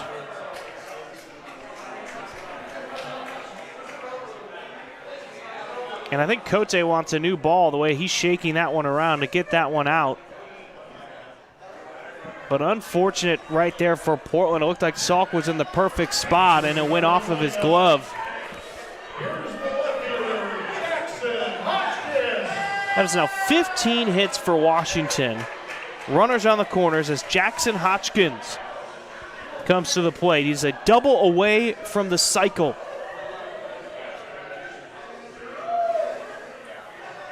Fastball from Keljo, low and away, 1-0. Singled in the first, a 3-run home run in the second, a triple to lead off the sixth, and then he reached on a fielder's choice in the seventh. So he's 3 for 5. Keljo finds the zone that time, 1-1. Sam DiCarlo is on deck.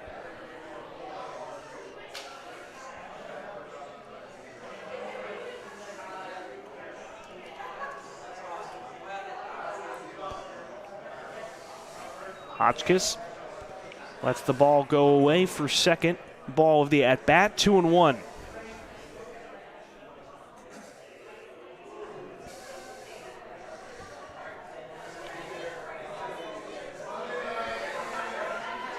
Swing and a miss, ends up in the glove of Chun, 2-2.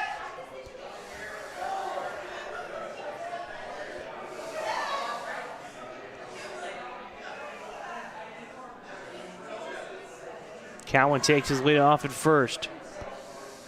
And Hotchkiss goes down with a strikeout, and that will end his night and the opportunity to get the cycle. There's 2 gone now for the Huskies with runners on the corners and Sam DiCarlo to the plate.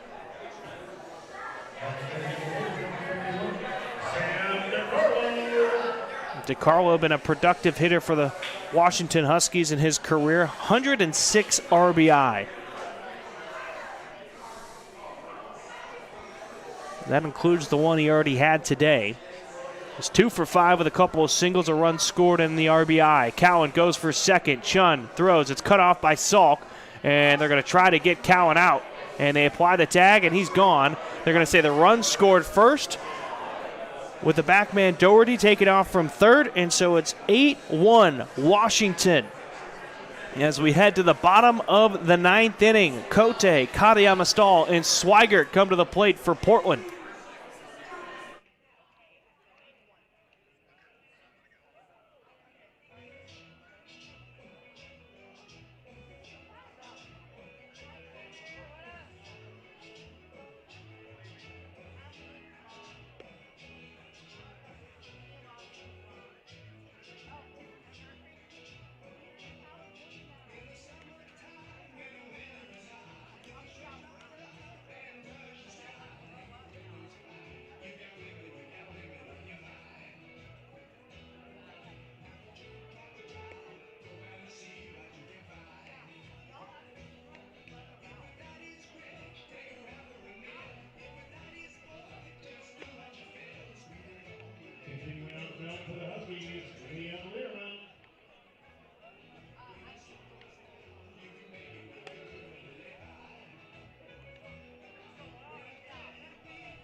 Bottom of the 9th inning, Washington leading 8-1 after Doherty scored. While Cowan got into the pickle to end that 9th inning, Leo Cote steps to the plate. Cote is 0 for 3 with a couple of strikeouts and a flyout. Fans at the first pitch, 0-1. The pickle, the rundown, the hot box. What are some of the other ones? You called it the pickle. We called it the hot box or the rundown. The rundown, yeah. And Cote will have the Pilots' second hit of the evening with a single to start off the bottom of the 9th inning.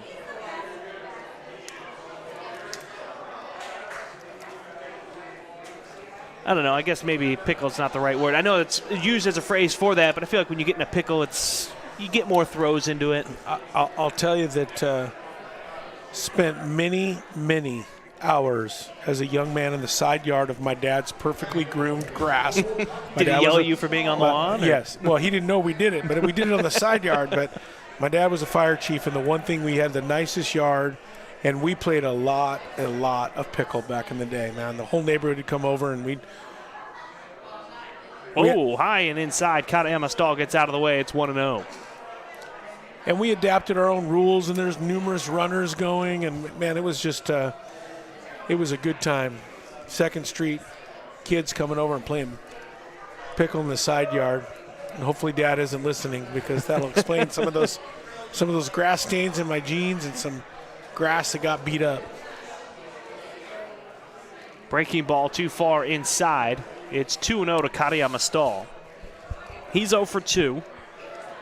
And this past weekend, he had a 22-game on-base streak. Then that Saturday game in which the Pilots lost to the Dons, he went 0 for 4, got back onto the horse on Sunday, but 0 for 2 today. Did reach base on a hit by pitch in the 4th. So that new streak continues.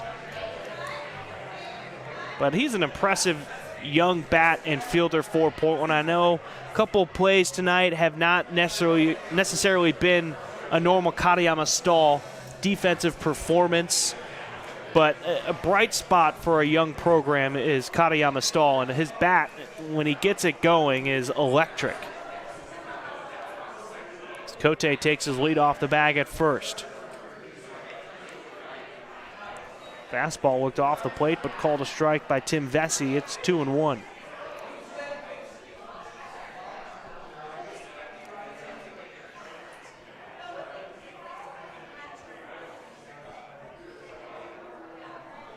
Good looking breaking pitch right there from Learman. It's 2-2 on Katayama Stahl. And you could tell he was trying to put a drive into that one.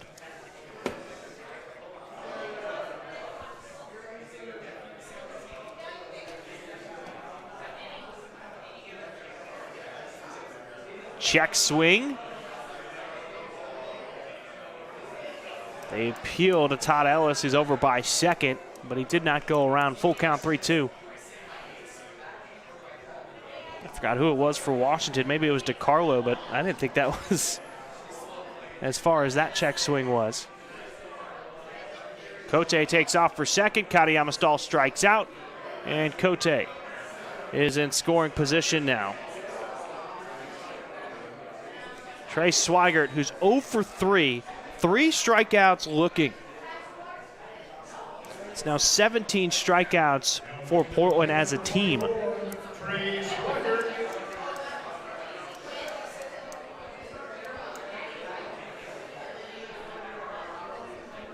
feel like it's one of those games where you just bury the tape, move on to the next one if you're Portland, as Swigert takes a strike at the knees away, 0-1. Well, we talked a little bit about it on Friday when the Pilots were playing San Francisco. We talked about you live by the young guy and you die by the young guy, and you know, when you got a bunch of young guys in the lineup, sometimes you have bad days. But the good news is they're going to flip it around and play on Friday, right? Yep. And they're off to where? Where are they? Santa Clara. They're off to Santa Clara. And it'll be a different ball club. That's what happens with young guys on the club. So, and like I said, I mean, I was thinking about this. You know, we were playing in Lane Community College. We won game 1, and then in game 2 they whooped us 20-4, and I was feeling really down.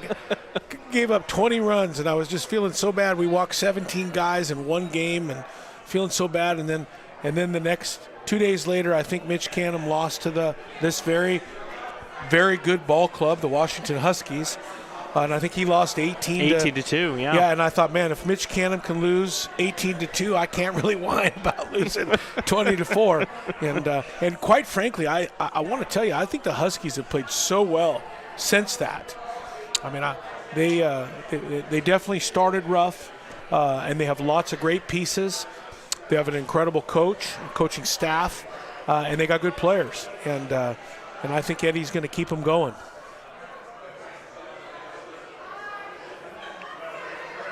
Curveball that didn't find its way into the zone. 2-1 to Jonas Salk. Salk is 0 for 2 with a strikeout and a line out. Robbed of a hit by Blake Wilson over at third his last time up. He did walk in the second to reach base. Got Brady Bean on deck if Salk can keep the inning going. Fouls a pitch. That was high and away. 2-2. Now gone over 3 hours here at the ballpark. Just going to scooch in so you can run out the door here. I know you've got an early day, a long day ahead of you tomorrow. Yeah, it's a 4:30 wake up and on a bus heading to Southwest Oregon Community College.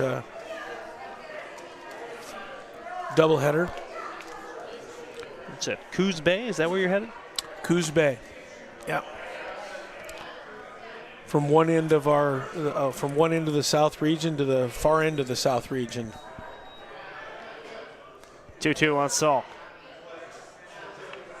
And backhanded at second by Cowan, and they're going to say he caught it on the line. And that'll end it. Pilots strand the runner over at third. And that is the ball game. 8-1. 8 runs on 15 hits and no errors for Washington. For Portland, 1 run, 2 hits, and 2 errors. And this game was never particularly close between these two teams. Washington scored early and just kept the lead, and Portland's fortunate that they stranded so many runners on base that it wasn't a bigger score. But Corey, your final thoughts on this game tonight? Well, I think both ball clubs are going the right way. Coach Loomis is going to get in the bus tonight and probably never want to come back to Ridgefield. The dugout's too tight and they didn't play well tonight, but they're both going the right way, and you got to tip your hat to the Washington Huskies tonight. The pitching staff was phenomenal, great game here in Ridgefield. And once again, I just want to thank the Ridgefield Raptors, Tony Bonacci, Wade Siegel, Gus, and the whole crew out here for hosting this great event here in Clark County for Clark County baseball. That's Corey Keir. I'm Brian Slyke. Thank you for tuning in to our broadcast here from the Rourke between Washington and Portland. The Huskies take it 8-1 over their Northwest rival. Pilots back in action this weekend down at Santa Clara, while Washington on the road. They're going to the Midwest, to the Mitten, to take on the Michigan Wolverines. We'll catch you next time on ESPN+.